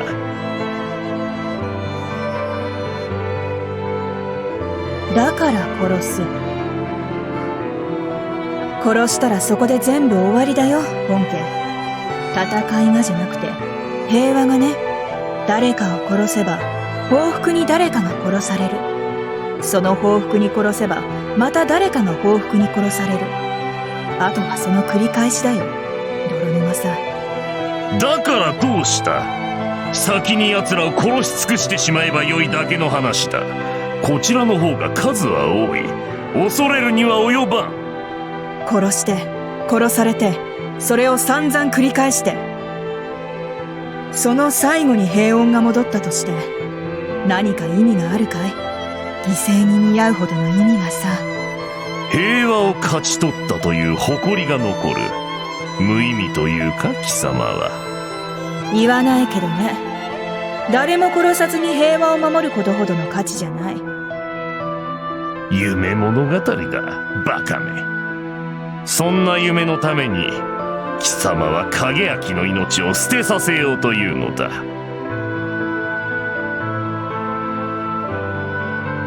まったく冷酷な女よ。仮にも母親のすることとも思えぬ。所詮は血の縁のない義理の息子。どうなろうと知ったことではないというわけか。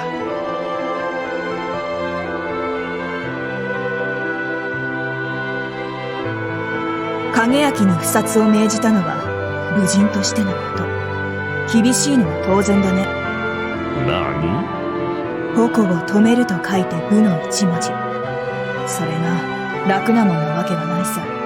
影明は敵の命じゃなく悪意を断つために戦う必要がある。口で言えば一言でも、やるとなったらどれほど過酷かあんたに言われるまでもない。諸葛孔明は万王の猛覚を屈服させるために7度勝って7度許した。それだけのことを影明もしなくちゃならないだろう。正気か、スバル。寝言にでも聞こえるかい、本家。でもそれくらいしないと心の刃は折れないだろうね。鉄の刃は一度で折れる。けれどそいつは武じゃない。ただの力だ。力は次の戦を呼ぶばかり。正しい武だけが戦を終わりにできる。本家、あんたと私が影明に命じたのはそういうことだよ。死ぬに決まっておるぞ。死は武人の定めのうち。あの子にはその覚悟がある。立派な言い草だ。武人の鏡だな。母親としては何も思うところはないのか？武道の者としてこう七に投げ捨ててそれきりか？そうだね。母親としては一緒に死んでやるくらいか。なんだと？あの子に言ったんだよ。お前が死んだらお前を死なせた奴を全員殺すってね。その最後の一人は私。当たり前だろ。あんたが言うようにあの子を死地へ追いやったのは私なんだから、観客を気取ってるわけにはいかないね。一蓮托生さ。私の命は影明の道に委ねた。あの子がその道に倒れたら私も死ぬ。その時は本家光のこと頼むよ。貴様、本気か？それで良いのか？言ったろ。死は武人の定めのうち。いいも悪いもない。戦いに敗れたら武人は死ぬ。それだけのことさね。スバル。殺さずって言ってる本人が死んだんじゃカッコつかないからね。やめときたいもんだけど、ま、うちの子はできるやつだから大丈夫だろう。影明を信じて託すというのか？わしとて奴には信を置くところがある。でなくば冗談にも山賊退治を命じたりなどせん。ああ、あんたも見るとこは見てくれてるな。母親としちゃ嬉しいことだ。だが平次はなべて運不運ぞ。たとえ影明に事をなす力があろうとうまくゆくとは限らん。わかってるさ。ならばなぜかけられる？息子と自分の命を。同じ話の繰り返しになるけどね。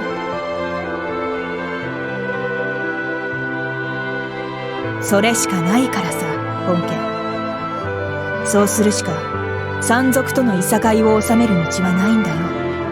殺し合いが始まったらあとは無限の連鎖だ。いつまでも続く。怨恨に果てはないからね。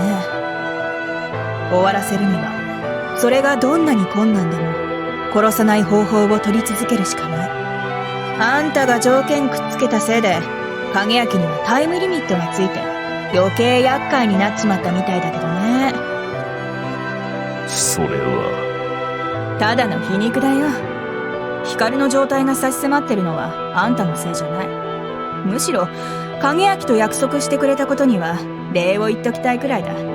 そんなものなくたって私がそろそろ始めるつもりだったからね。山賊問題の解決。ことがこう転んで一緒に光の件も片付けられそうになったのはまあいいことだ。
スバル様、お許しを。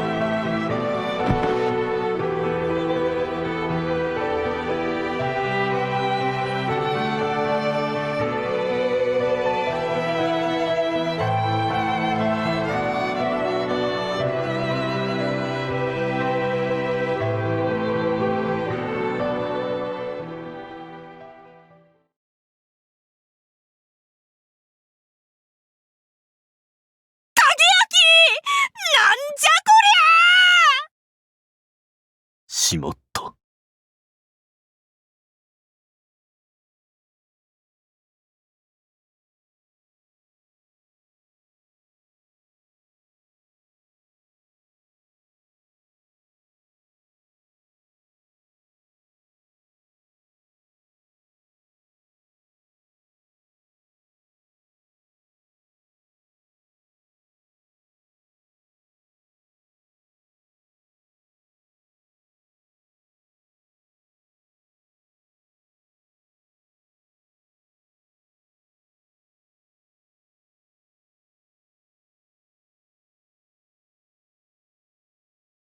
おはようございます。おはよう。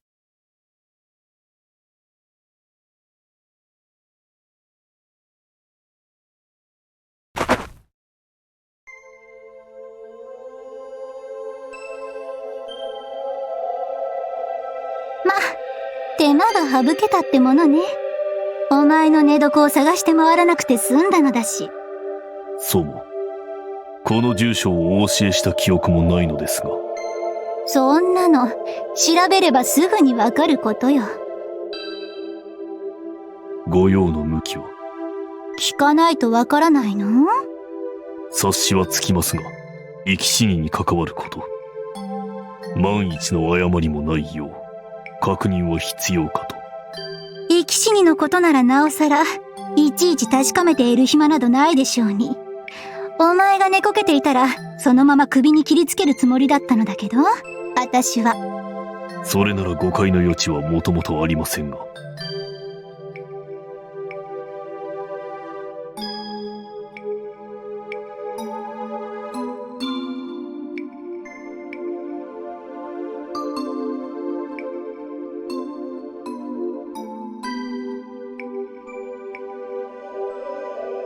今だって同じでしょ。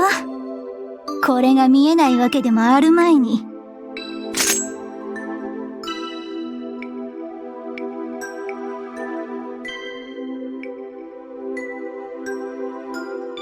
奇襲する腹だった割に。お前と真っ向から勝負して、本当の優劣を知らしめられるのなら、元よりそれに越したことはありません。ただ、平民ごときを相手に、わざわざ勝負の体裁を整えてやる義理など、全くなかったというだけよ。そうですか。自分はあなたと対等に勝負する資格を得た。そんなところでしょうか。そう思いたければ思いなさい。お前がこうして出てきたのなら、私は正面からお前を切り捨てる。それだけのことよ。お前は好きにしたらいい。この前のように小賢しい策を使ってみなさい。今度はそんなもの、お前の命もろともにぶった切って差し上げるけどね。一度あのような術策を用いた以上、信じていただけなくとも、それは我が身の不徳ゆえというものですが。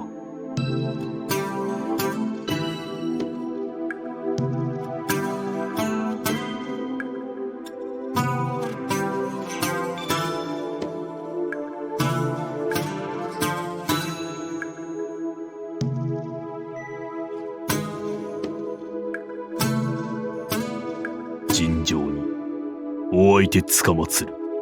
言っていなさい。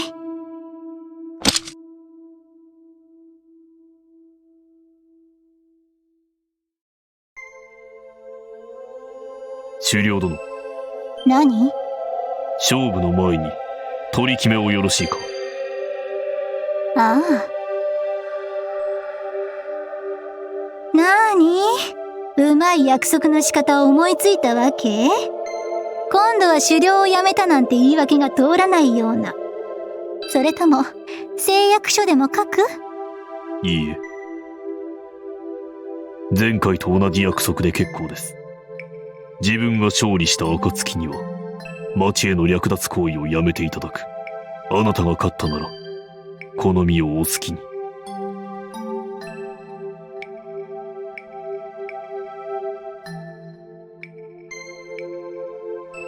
何を考えているの？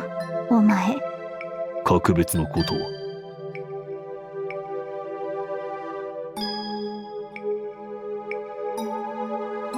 よろしいか？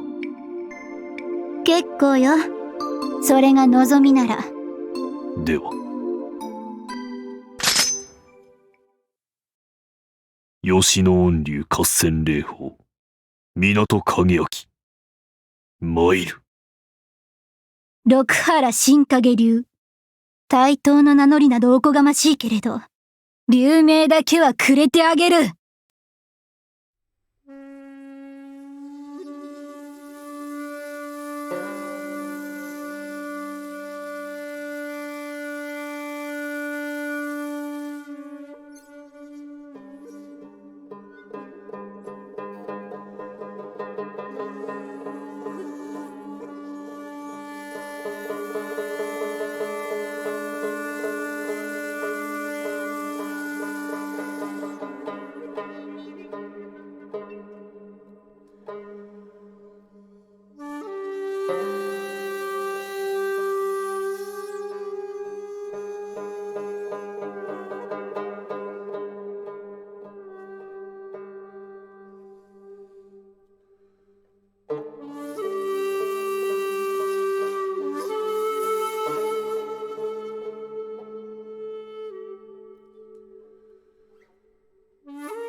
原新影流。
どうする？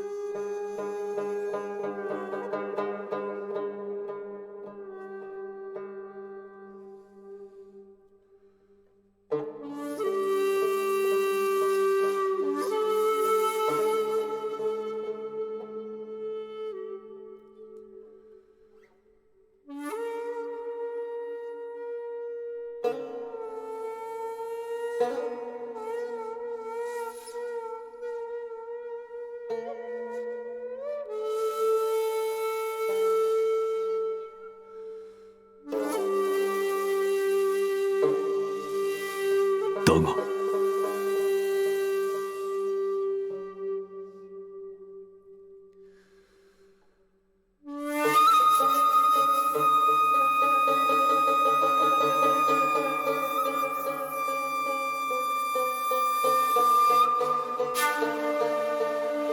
見極めれば勝てる。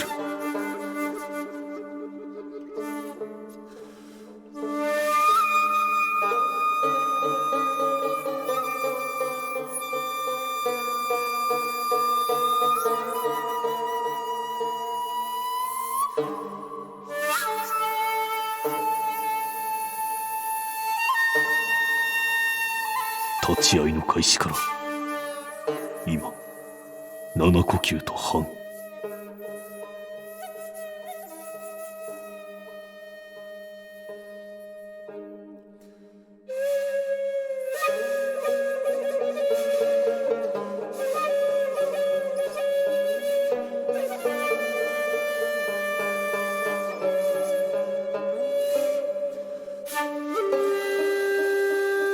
そうだ、彼女は来る。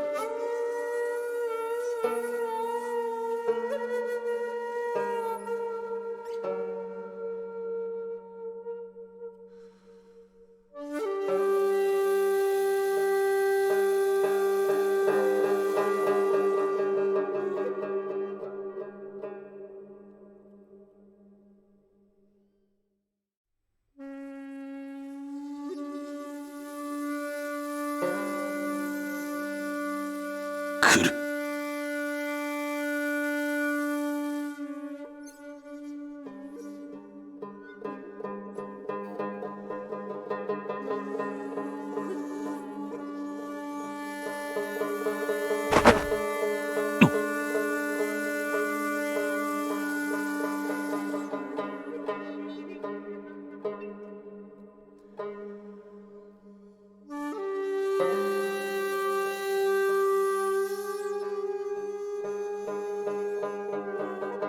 いかぬ。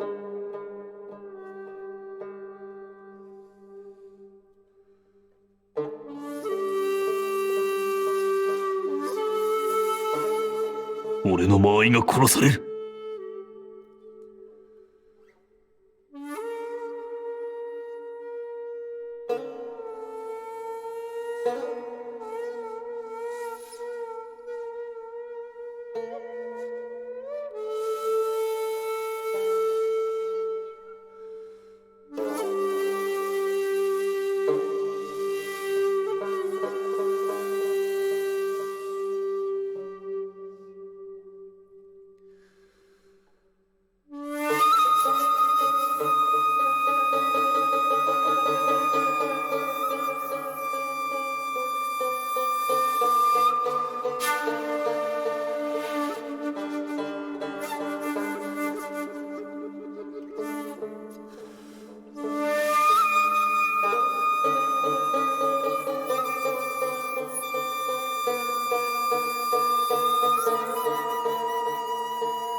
下がるか。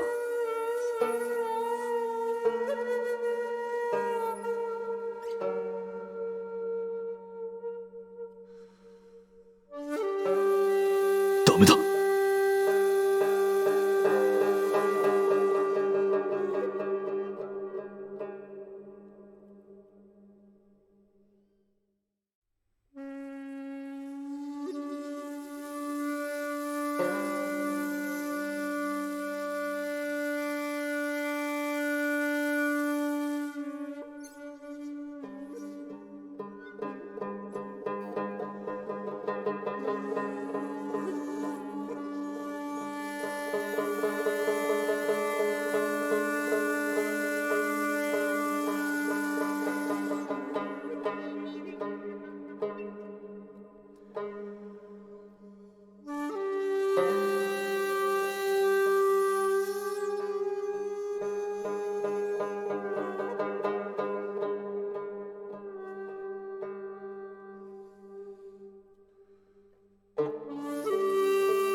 絵空事だ。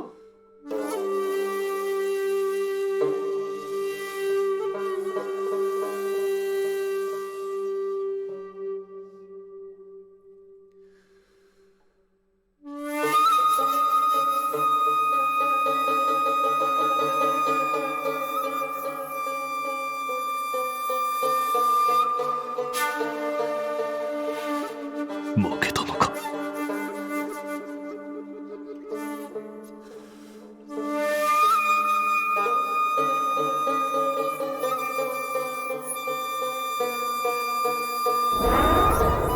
母親としては一緒に死んでやるくらいか。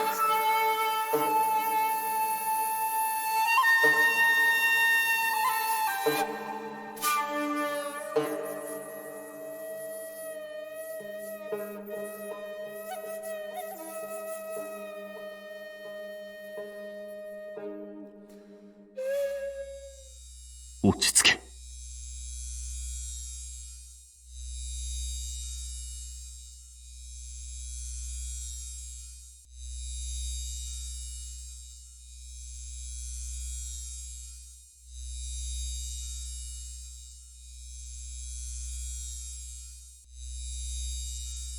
今は対戦中。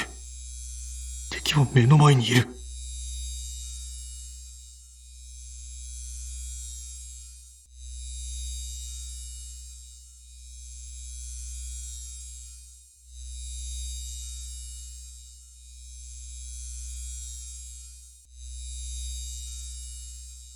それはならぬ。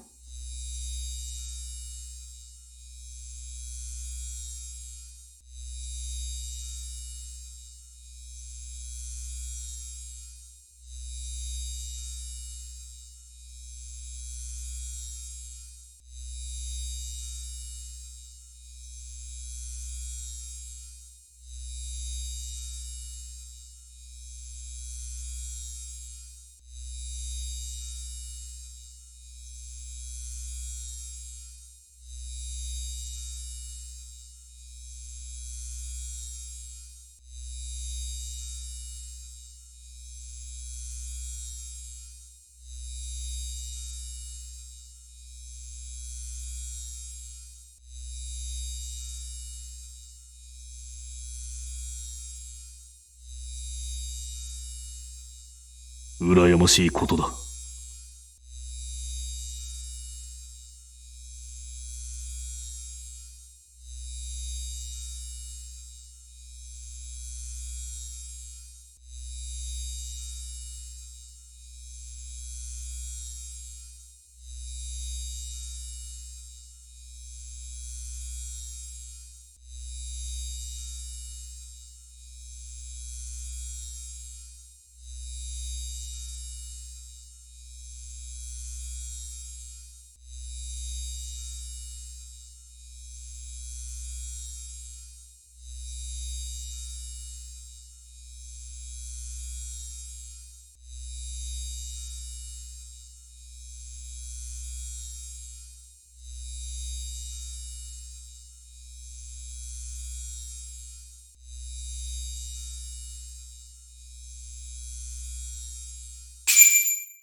危うい。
ではスバル様、こちらが包帯、それに金創薬になります。はい、どうも。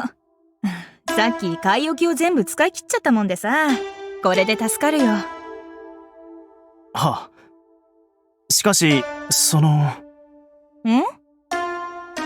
ろしいので。いいんだよ。はあ。でもとりあえず他言無用でね。はい。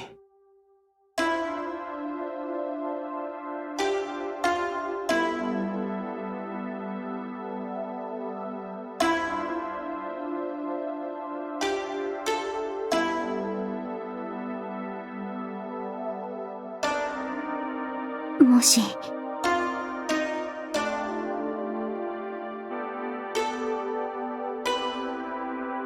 気づかれましたか？動かれない方がよろしい。傷に触ります。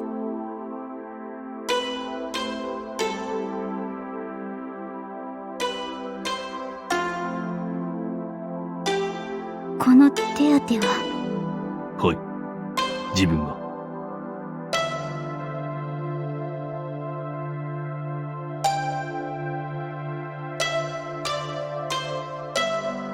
肌を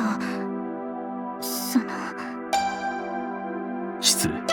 何分処置は急を要していたものですから。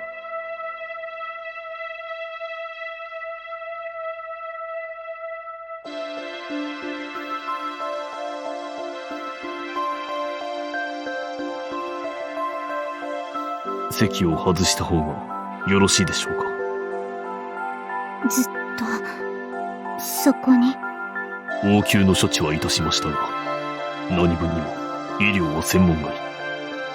いつどのような容体の変化があるとも知れず。と言って、あなたのご都合を思うと、軽々しく医者も呼べず、せめて何事かあればすぐに応じられるよう、控えておりました。何か、ご所望はありますか？いえ、別に。そうですか。では、どうぞそのままお休みください。後ほどまた。様子を見に参ります。はい。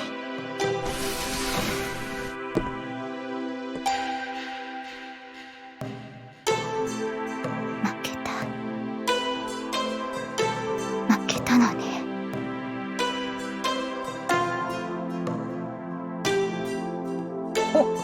どうした？なんかあったか？スバル様。いえ、今しがた目覚められたもので、自分がそばにいては休むのに触ろうかと。そっか、そいつはよかった。暴れ出したりしてない？落ち着いておられます。状況を把握していないだけなのかもしれませんが。まあ、今は刀振り回そうったって無理だろう。なんぼ武者でもね。剣も持参していませんから。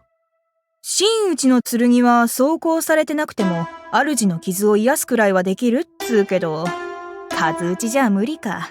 こうやら不幸やら。剣の力を使われていたら、そもそも自分ではこうすべくもなかったでしょう。それを思うとやっぱ幸運だな、こっちにとっちゃ。なんで向こうさんは武者のくせにわざわざ生身で勝負挑んできたんだ？よっぽどの変人なのかな？いえ、彼女は単に根が無人なのです。虐殺を良しとしません。剣はあくまで闘争のために用いるのです。なんか見えたかね、息子よ。はい。見るべきものを見たように思います。あの娘、どうする？動かせるようになり次第、山の陣地へ送り届けましょう。剣があれば回復も早いはずですから、そうして差し上げるのが最善かと。それでいいの？はい。ならそうすればいいさ。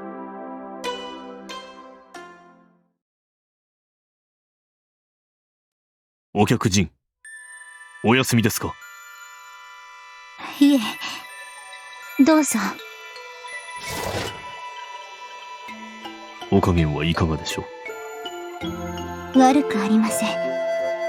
痛みもさほどには。何よりです。夜にはもう一度包帯を取り替えます。汗も拭いた方が良いでしょうから。あなたがまた。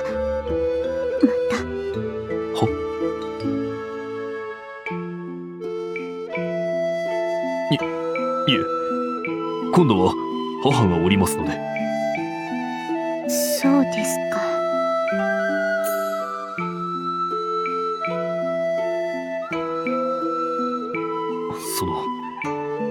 食事はできますか？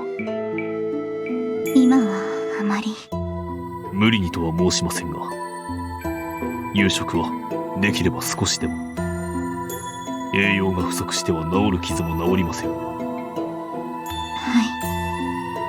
い。でも手を使うのもなかなか。そこは自分が。そうですか。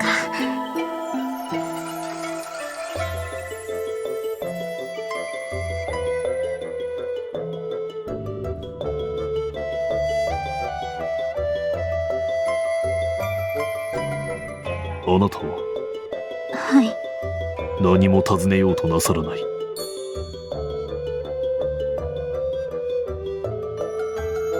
よろしいのですか？ええ。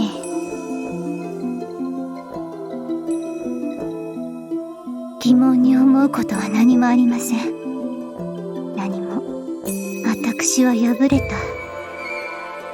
理解していますから。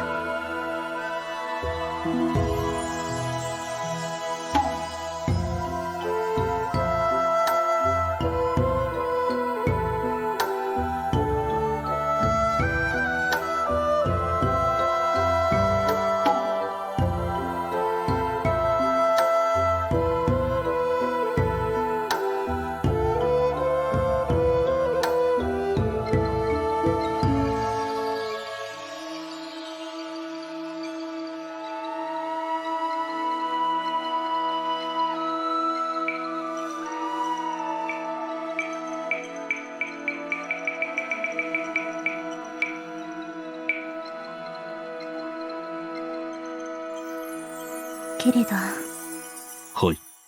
もう少し取り乱しても良いのでしょうね。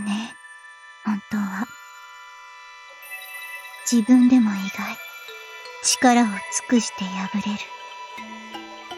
それが、こういうものだとは思いませんでした。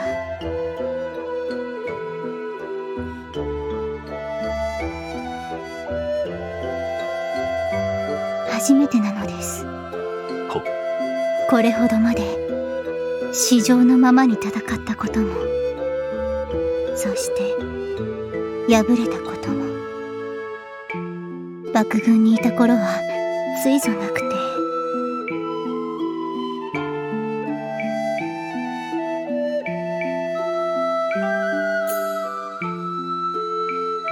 だからあなただけです。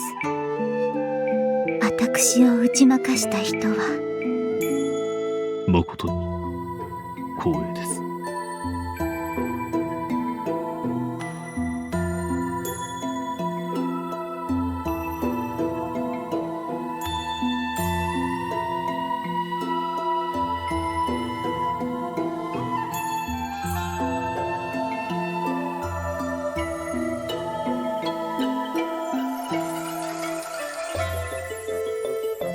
それと、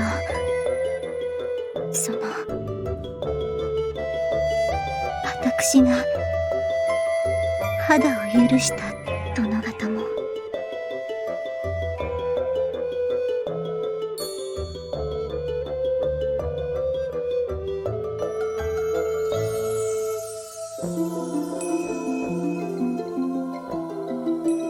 食事の用意をしてきます。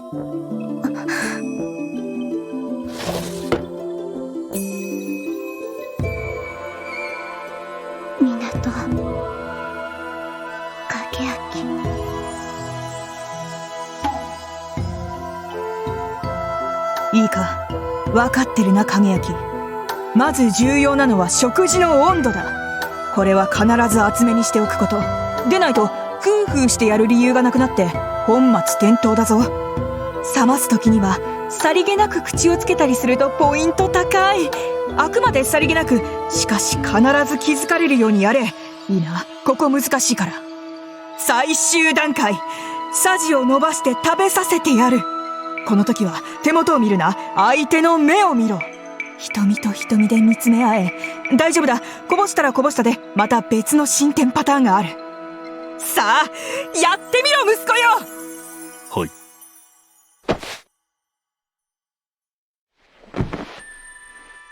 母が失礼しました。い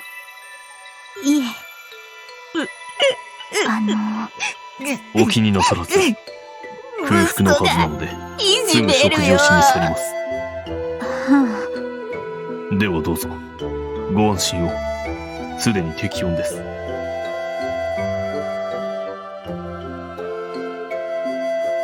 もしや、猫舌ですか？いえ、いただきます。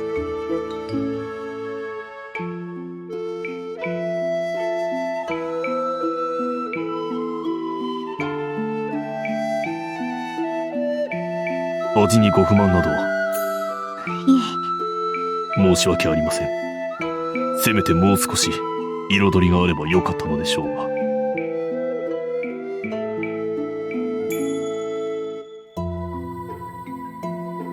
最近はこの町の食料事情も思わしくなく、なかなか。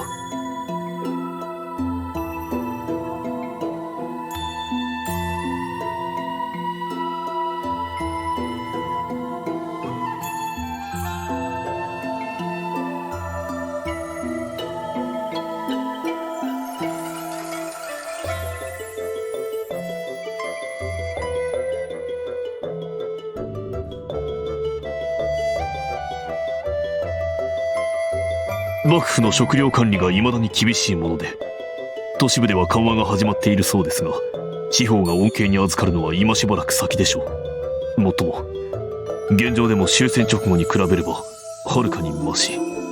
あれこれ言うのは贅沢かもしれません。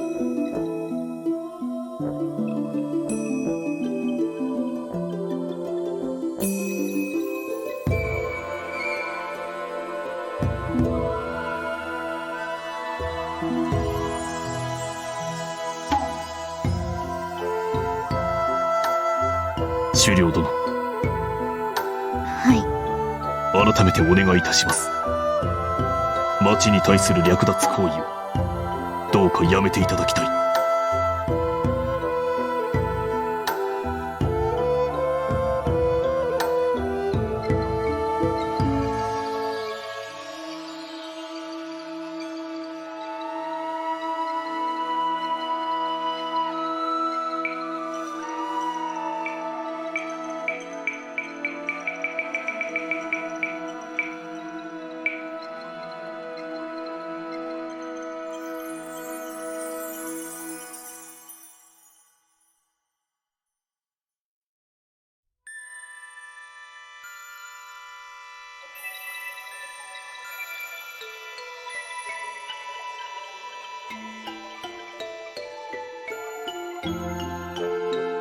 今あなた方が住まわれている山、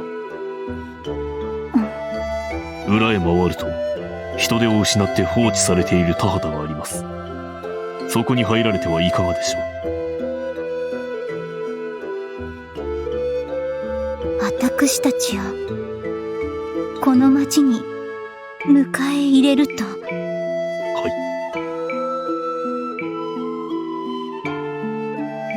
い。無論現段階では自分一人の思案です。しかし山賊行為の廃止と将来的な町への食料供給が約束されるのなら、あなた方の入植、そして十分な収穫が得られるまでの生活物資供与、これを町の人々に認めさせることは不可能ではありません。及ばずながら自分が尽力いたします。母も協力してくれることでしょう。お母様、先ほどのこのような言い方はなんですが、町に対して強い影響力を持っています。我が港家は平民身分。しかし港本家の祖はこの界隈を治めていた領主です。そのような背景がありますため。ああ、それ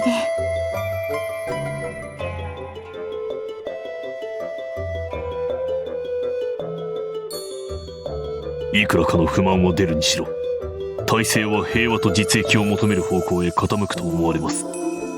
あなたが集団をよく統率し、これまで深刻な衝突を起こさなかった事実も有利に働きます。しかしまずはあなた方の意志が肝心。どうでしょう、この提案受け入れていただくわけには参りませんか。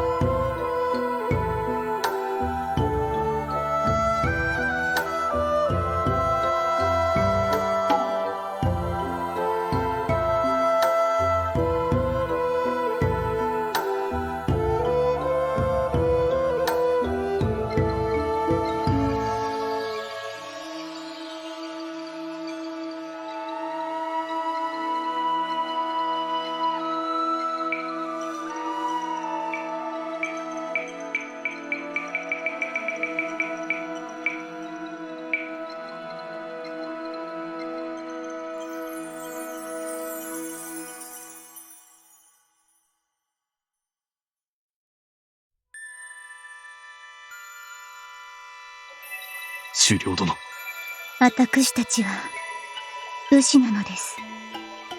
港景明。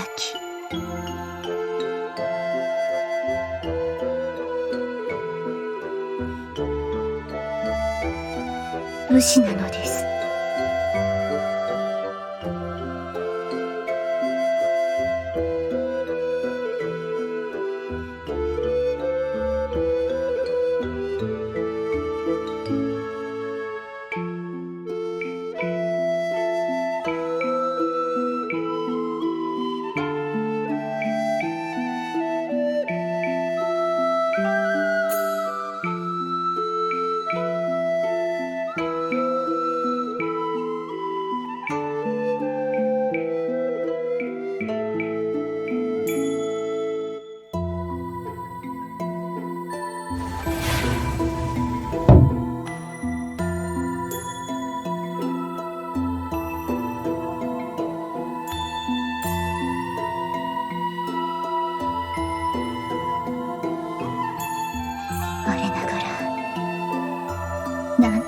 恥を知らない武士。これが武士というものなら本当にくだらない。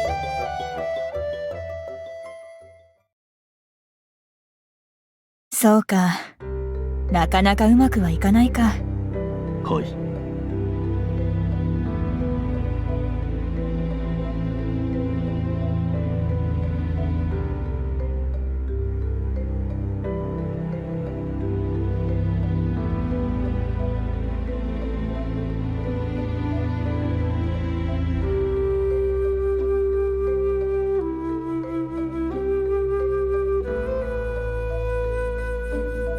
焦るんじゃない、影焼。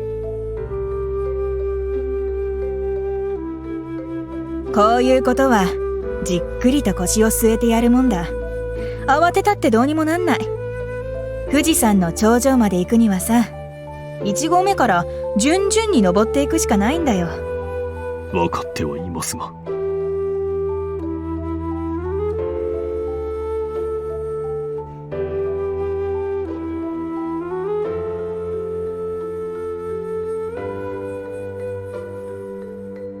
で、今日はどうする？とりあえず朝食を運びがてら狩猟殿の容体を伺ってまいります。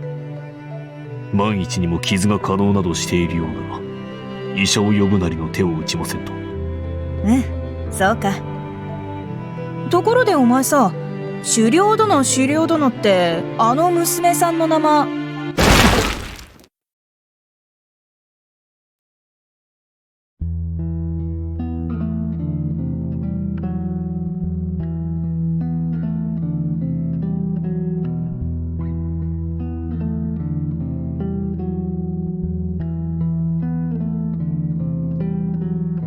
まずは見つからないように抜け出さないと。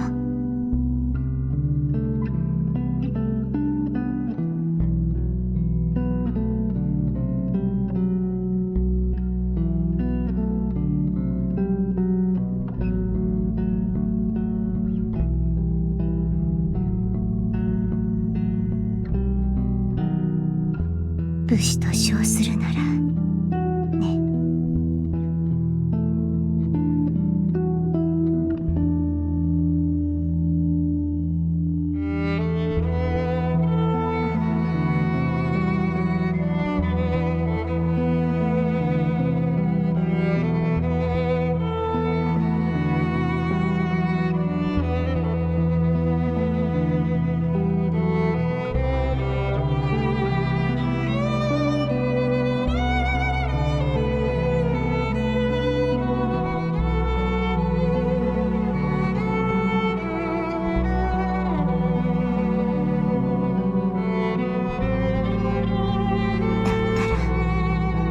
武士なんてやめてしまえばいい。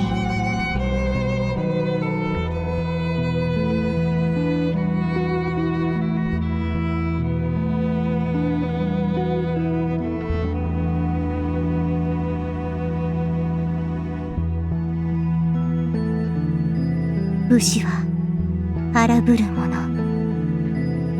だから、決して人の情けなどこうてはならない。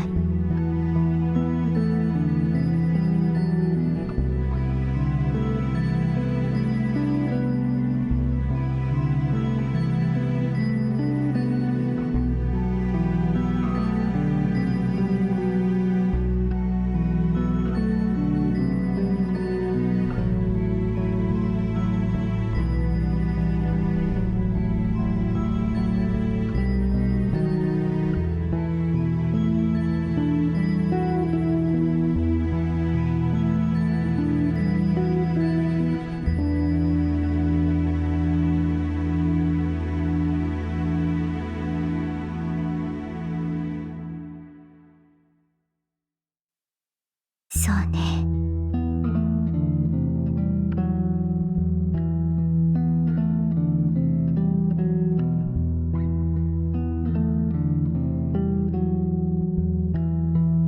まるでチリアクタのよう。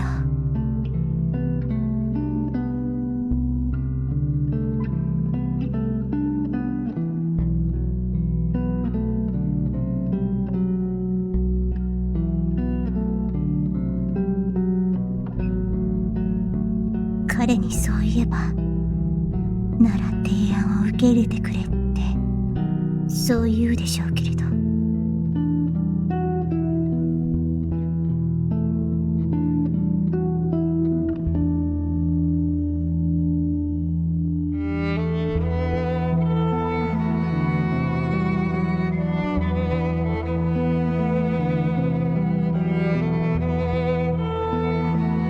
それが嫌だから、なんて。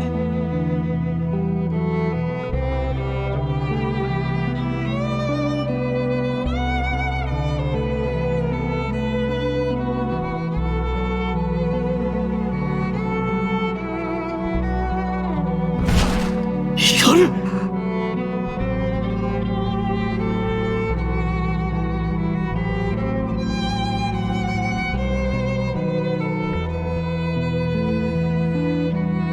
申し訳ありません、スバル様。足をお願いします。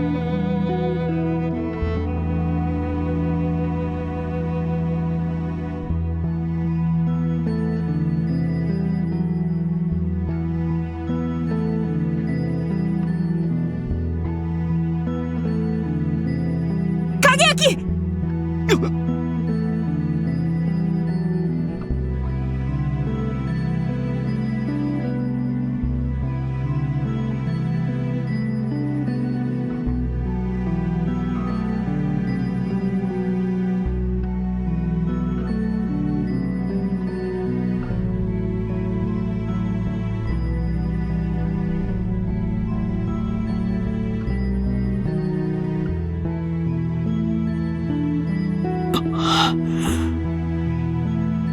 まあ、なんだ。ギリギリセーフ。結果オーライ。偉いぞ、息子よ。早く。影明？早く。しないと。落ち着け、息子。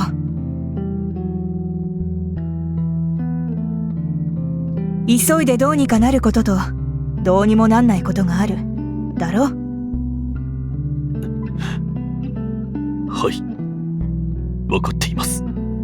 首領殿にお願いします。もう一度、何度でも、山賊をやめていただけるように、それしか、光を治せる医者を本家に招いてもらうには、それしかない。ああ、そうしな。光は私が見ておくから。はい。お願いします。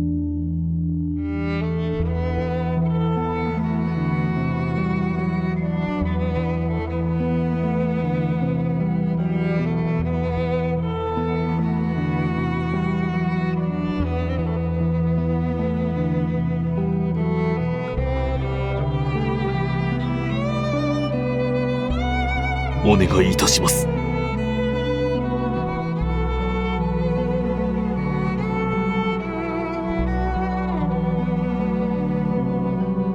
刀を桑に持ち替えて暮らすがごときは、武士たる者の選べる道にあらず、それは重々受けたまわりました。納得もしております。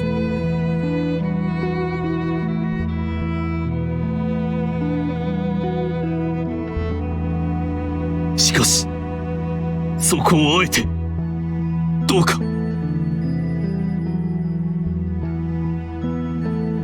この町のため。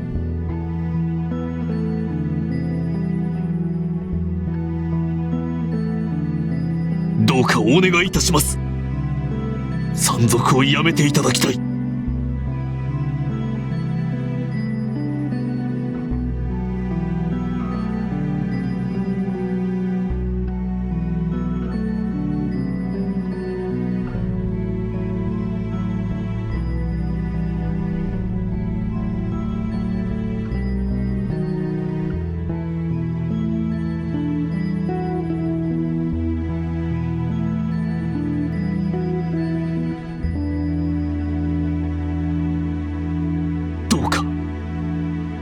話はそれで終わりですか？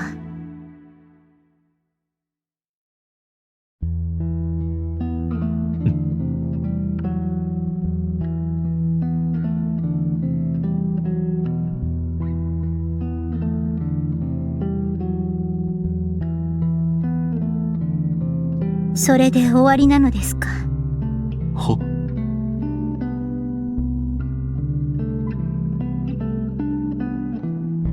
他には何も言うべきことはないのですか？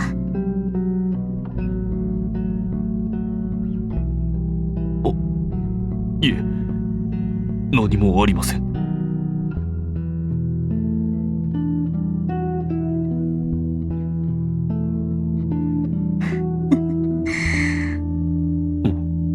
港影明、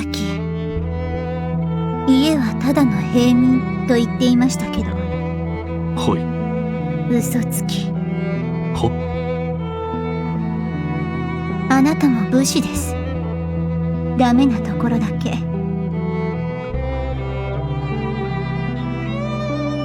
人の情けにすがるということがどうしてもできない。そういう人間を傍から見ると、こんなにもやるせない。知らなかった。こういうものなのね。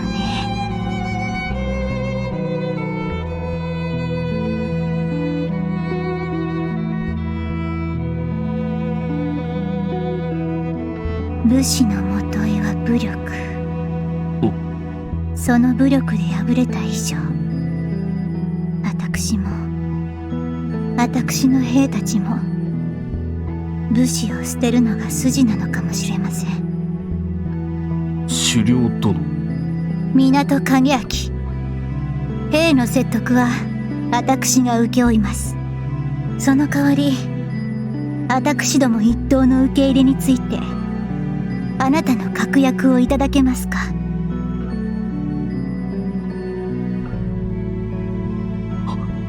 はい。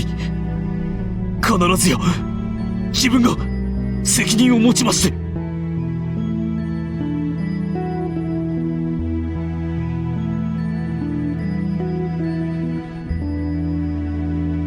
すみません。私の着物の懐に矢立てと紙があったと思うのですが。は。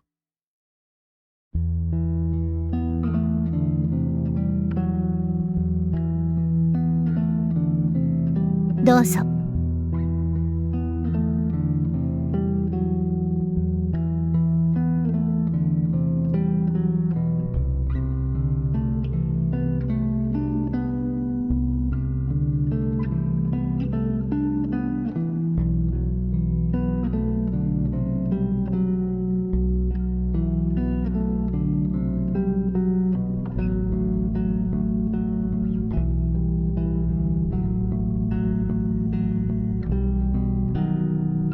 不覚にも気づきませんでした。よもや聞かれていたとは。何のことかしら？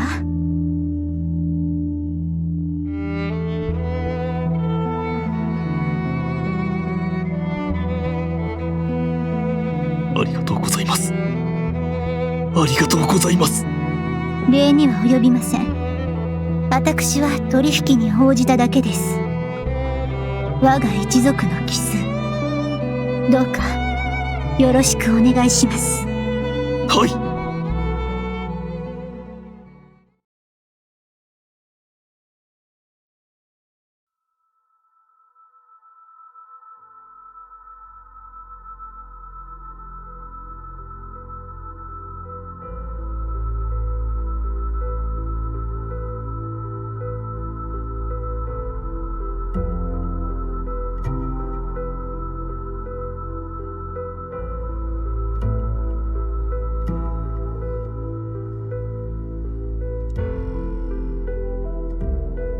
どうしてもっと早く呼んでいただけなかったのか。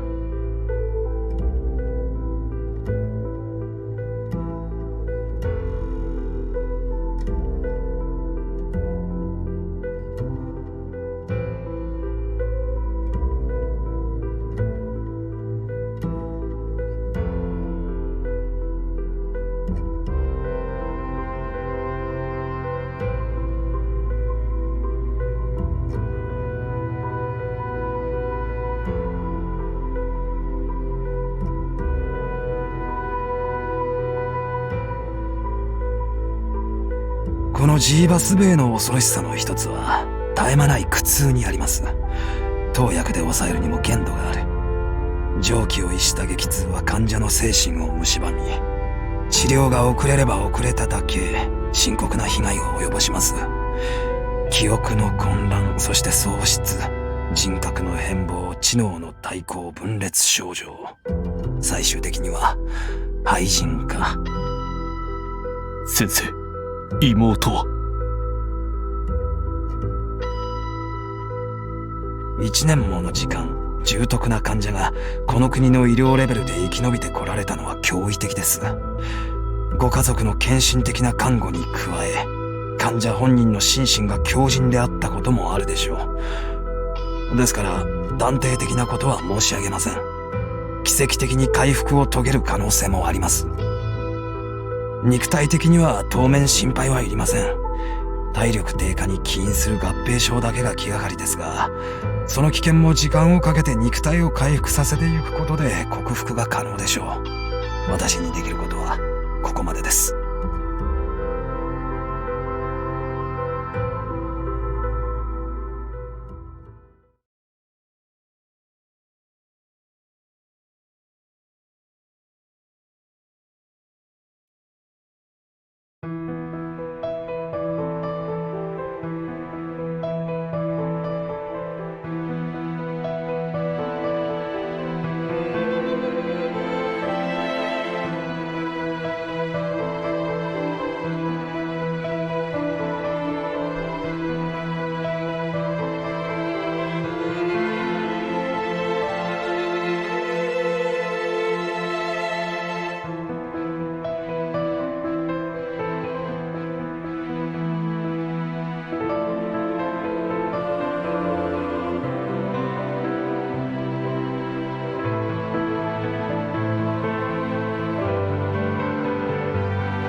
よっ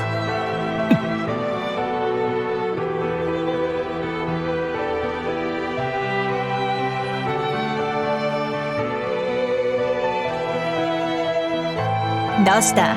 何を暗い顔してる？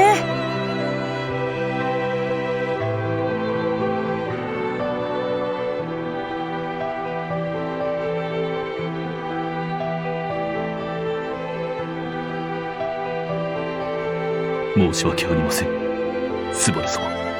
なんで謝る？息子。自分の力が足りませんでした。もう少し自分に能力があれば、もう少し早く博士を呼べた。もう少し早くヒカルを治療してやれて、手遅れにならずに済んだ。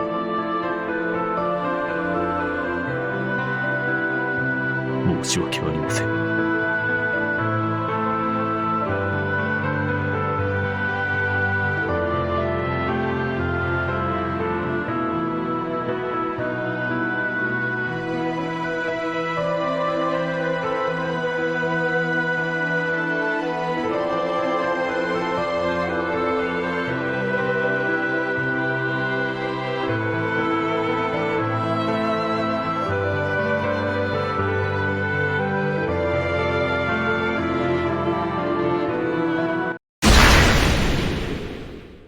バカ者。火花が見えました、スバル様。目が覚めたろ。あのな、影焼。さっき、ヒカルが眠ったんだ。こう、普通に寝息を立ててさ、気持ちよさそうだった。この1年、なかったよな。あんな安らいだ寝顔は。だからさ、影焼き、はい。あっさり諦めんな。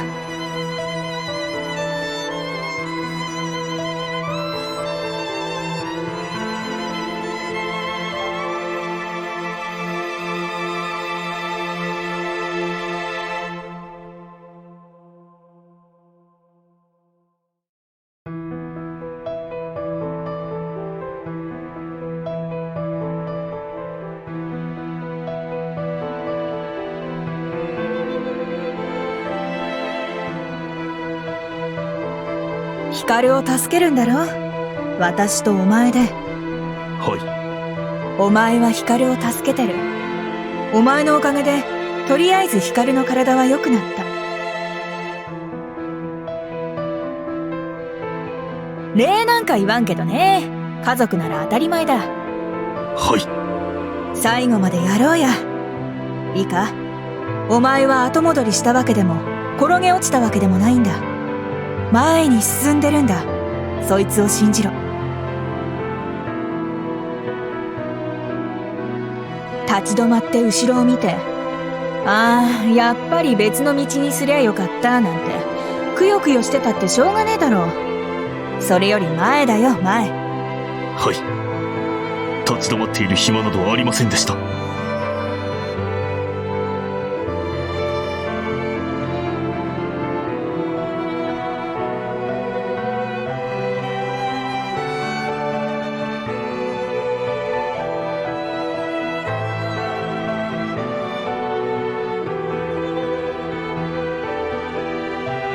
ったく手のかかる子だ。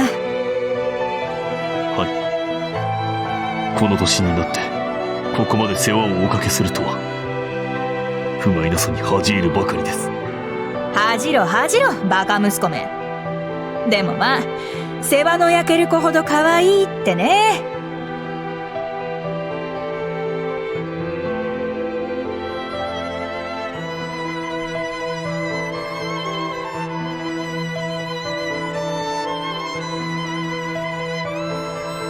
メンゲレ博士はまだ本家に投入されているはず。早速明日にもお会いして、光の状態についてより詳しい話を伺ってまいります。とりあえず今日のところはどうも限界のようなので落ちます。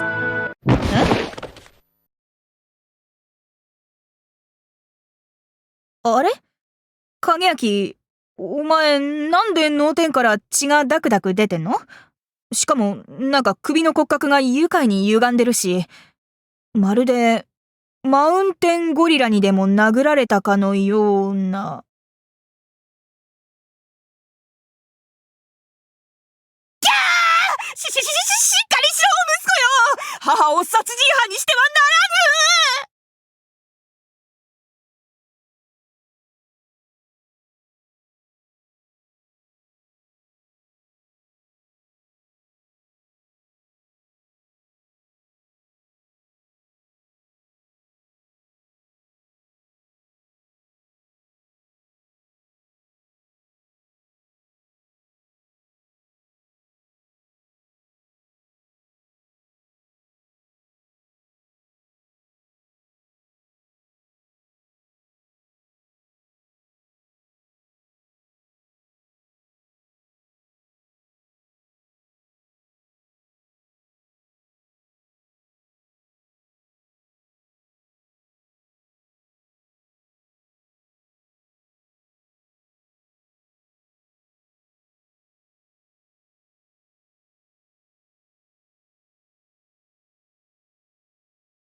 あれは村正という剣である。さよう。いかにもあれは武の器である。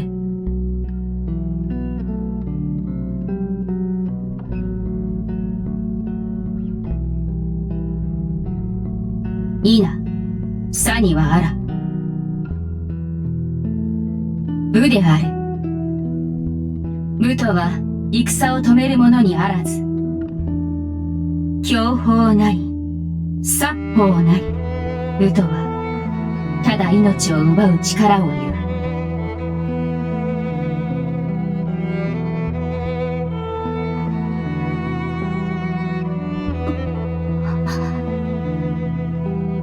そうか、やはりすでに正しき武は忘れ去られたか。くだらぬ偽善がまかり通っておるか。我が父の苦闘は報われておらぬか。刃を見るがいい。矢尻を見るがいい。その鋭さは肉をえぐるためのものなり、臓腑を貫き引き裂くためのものなり。なぜそこに欺瞞を重ねる。具にもつかぬ飾りで覆う。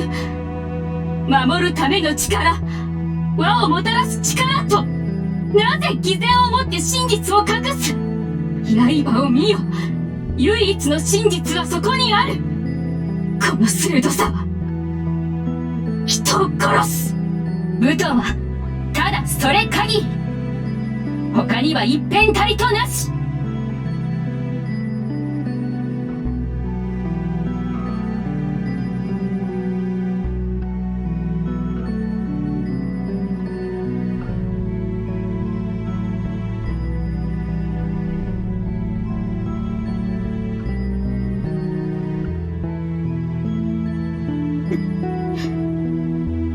ねじ曲げられたからだ。真実の武は単純にして明快なもの。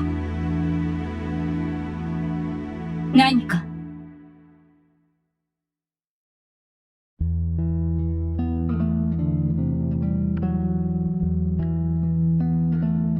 武はただ荒れ狂うばかりの力、殺法なり享保なり。己の刃を善と言い、敵の刃を悪と言うも、世に善悪の定めは単一ならず。故に、誰もが己の善なるを信じ、敵の悪なるを憎む。故に、武が一殺するならば、一善一悪共に滅ぶ。故に、武は善ならず、武は悪ならず殺す霧の殺法なり。殺法の果ては自明である。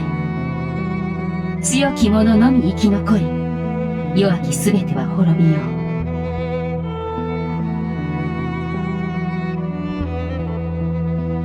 う。世界は滅び、文明はついえ、命は枯れ果て、唯一の最強者のみが残るであろう。武の行き着く先はそこである。さてなあ、神かもしれぬ。崇める者とでなかろうが、世界を壊すほどの武の極人、神とでも呼ぶほか術はなかろうて。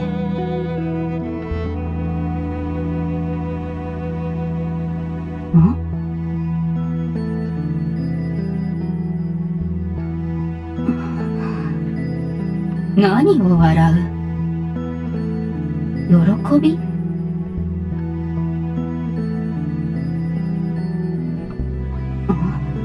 なんと？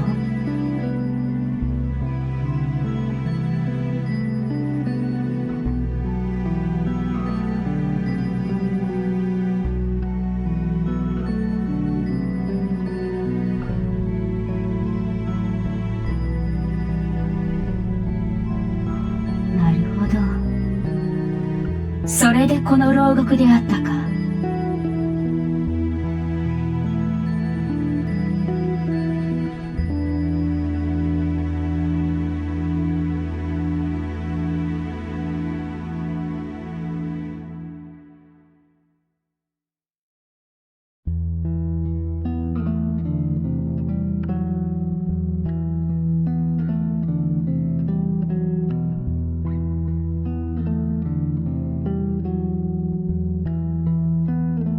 己は狂い者か？ゆえんは知らねど、父を欲するならば腕ずくでさらえばよいのではないか。世を滅ぼすとまでほゆる意志あらば、躊躇することなどあるまいに。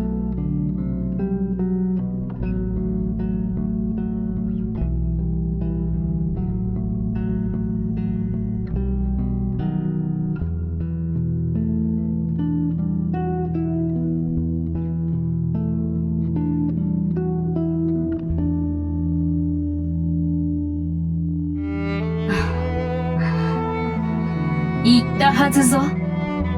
武の先にあるは滅びのみ。己が武を求め、武によって子孫の座につこうというのであれば、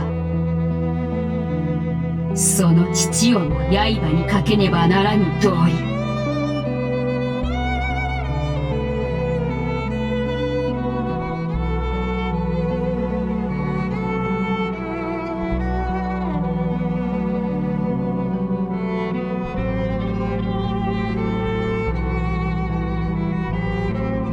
よかろう。まがつの者よ。ならばその牢獄よりいで、あれを手にせよ。あれは己が半身となり、武を示そうぞ。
光る。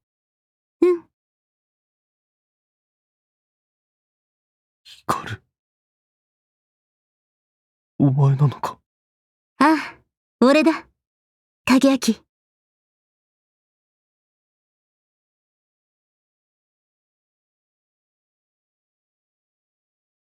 光る！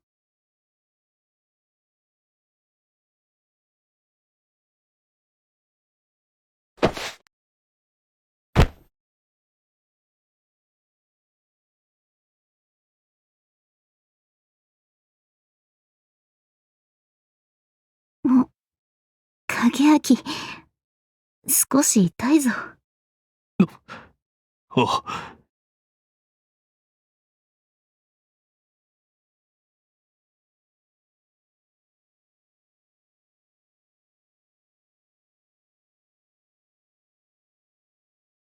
しょうのないやつだな。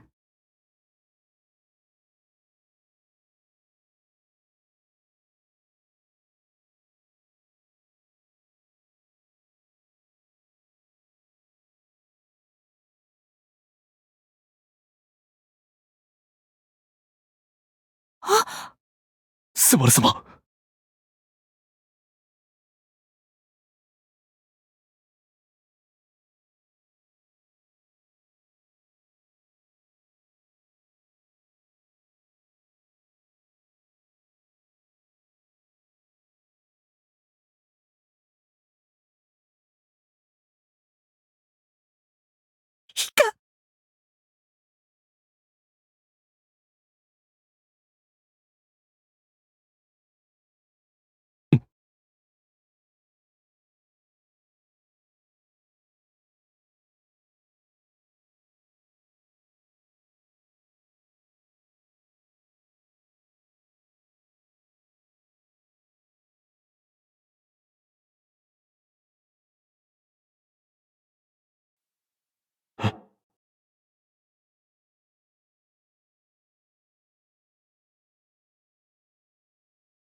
光る。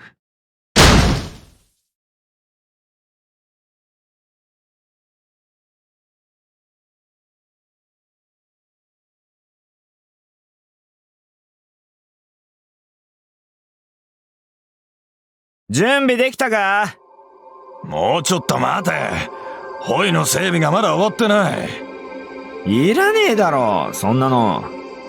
いらねえけど、ずいぶん長いこと使ってないからな。試し撃ちしといてもいいんじゃね？それもそうか。まあいいけど、早くしろよな。見つかると面倒だ。お待ちなさい。誰に何を見られると面倒なの？お前たち。いや、別に。銃に車両に自走砲ですって？そんなものまで持ち出して何をしようというの？畑仕事の役には立ちそうもないわね。おい、まだかよお前ら。早くしないと親方にゲッ。あちゃ。ひーふーみ。ぞろぞろとな。ますますもって剣飲んだこと。そろそろ説明をもらおうかしら。群れをなして武装して、どこへ何をしに行くつもりだったの？いや、まあちょっと食料の調達にでも。ぼちぼち蓄えが少なくなってきたんで。言ったでしょ。必要な物資は私が町に掛け合って手に入れてきます。けれどそれは田畑の開発をいくらかでも進めてから、我々が取り決め通りに働かないのに、町が取り決めを守ってくれるわけがないでしょ。我々は物乞いではないのです。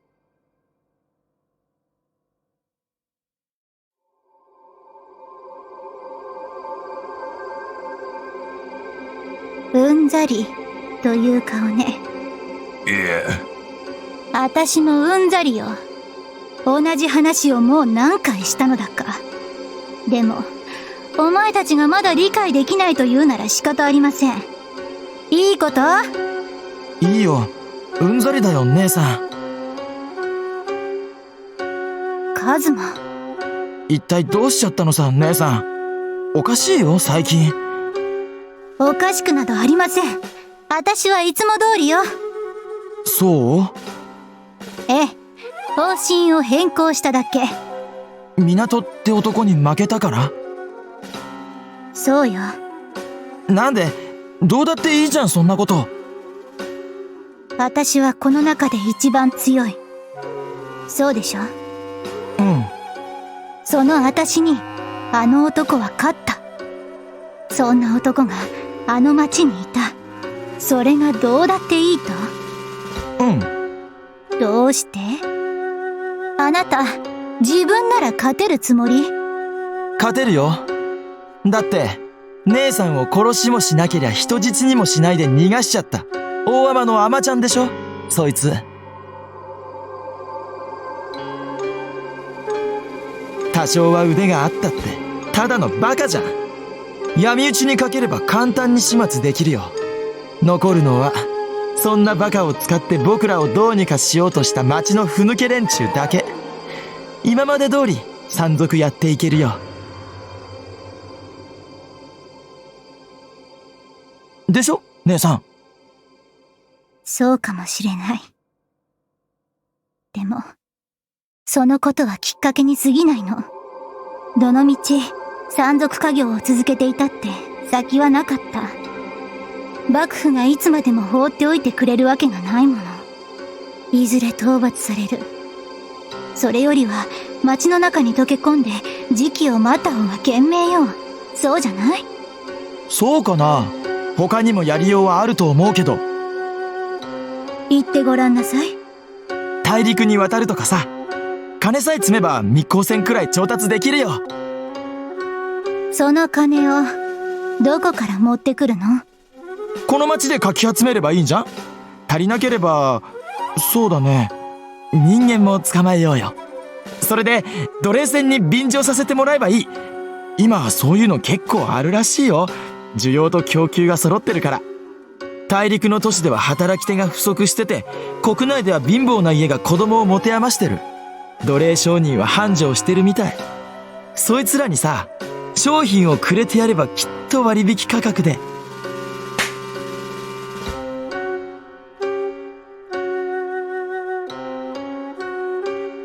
恥をお知りなさい。お前は家名に泥を塗るつもりですか？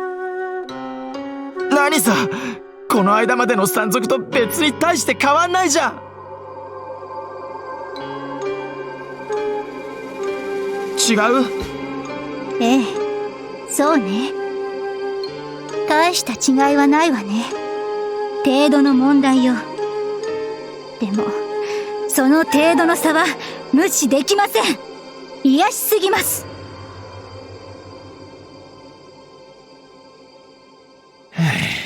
ま、それでも、土いじりよりはマシかな。お前。どっちが性に合うかって言えば、ご舎弟の方ですかね。口が過ぎるぞ。親方の命令に従って間違いがあったことはねえだろ。今度もそうすりゃいいじゃねえか。間違えてからじゃ遅えんだよ。おい。もう結構。お前たちと議論する気はありません。命令に従いなさい。解散。武器を蔵へ戻して作業に戻れ。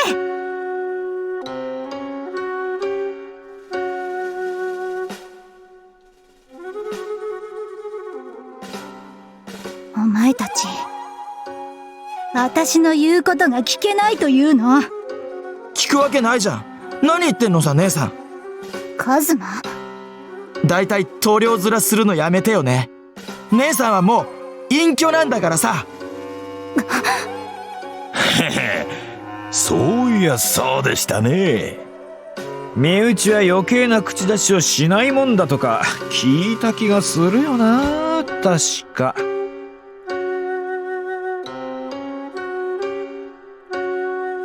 親方、どうぞご命令を。うん。じゃあみんなで町に行こっか。もちろん完全武装でね。了解。何のつもり？姉さん邪魔だよ。どいてよ。通しません。なんで？ルカは私が抑えると約束したの。言葉で無理なら力ずくでもそうする。ちょっと本気？冗談で太刀を抜けなんて私は一度でも教えた？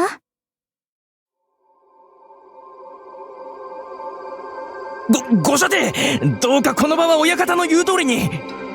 おめえらも引けよ。とにかく一度武器を置け。もういい。陣中報告。ご舎弟。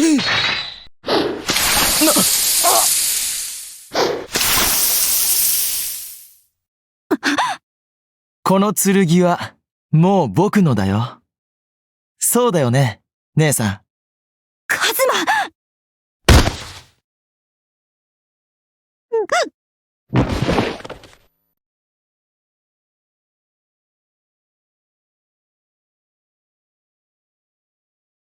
ねえ。はい。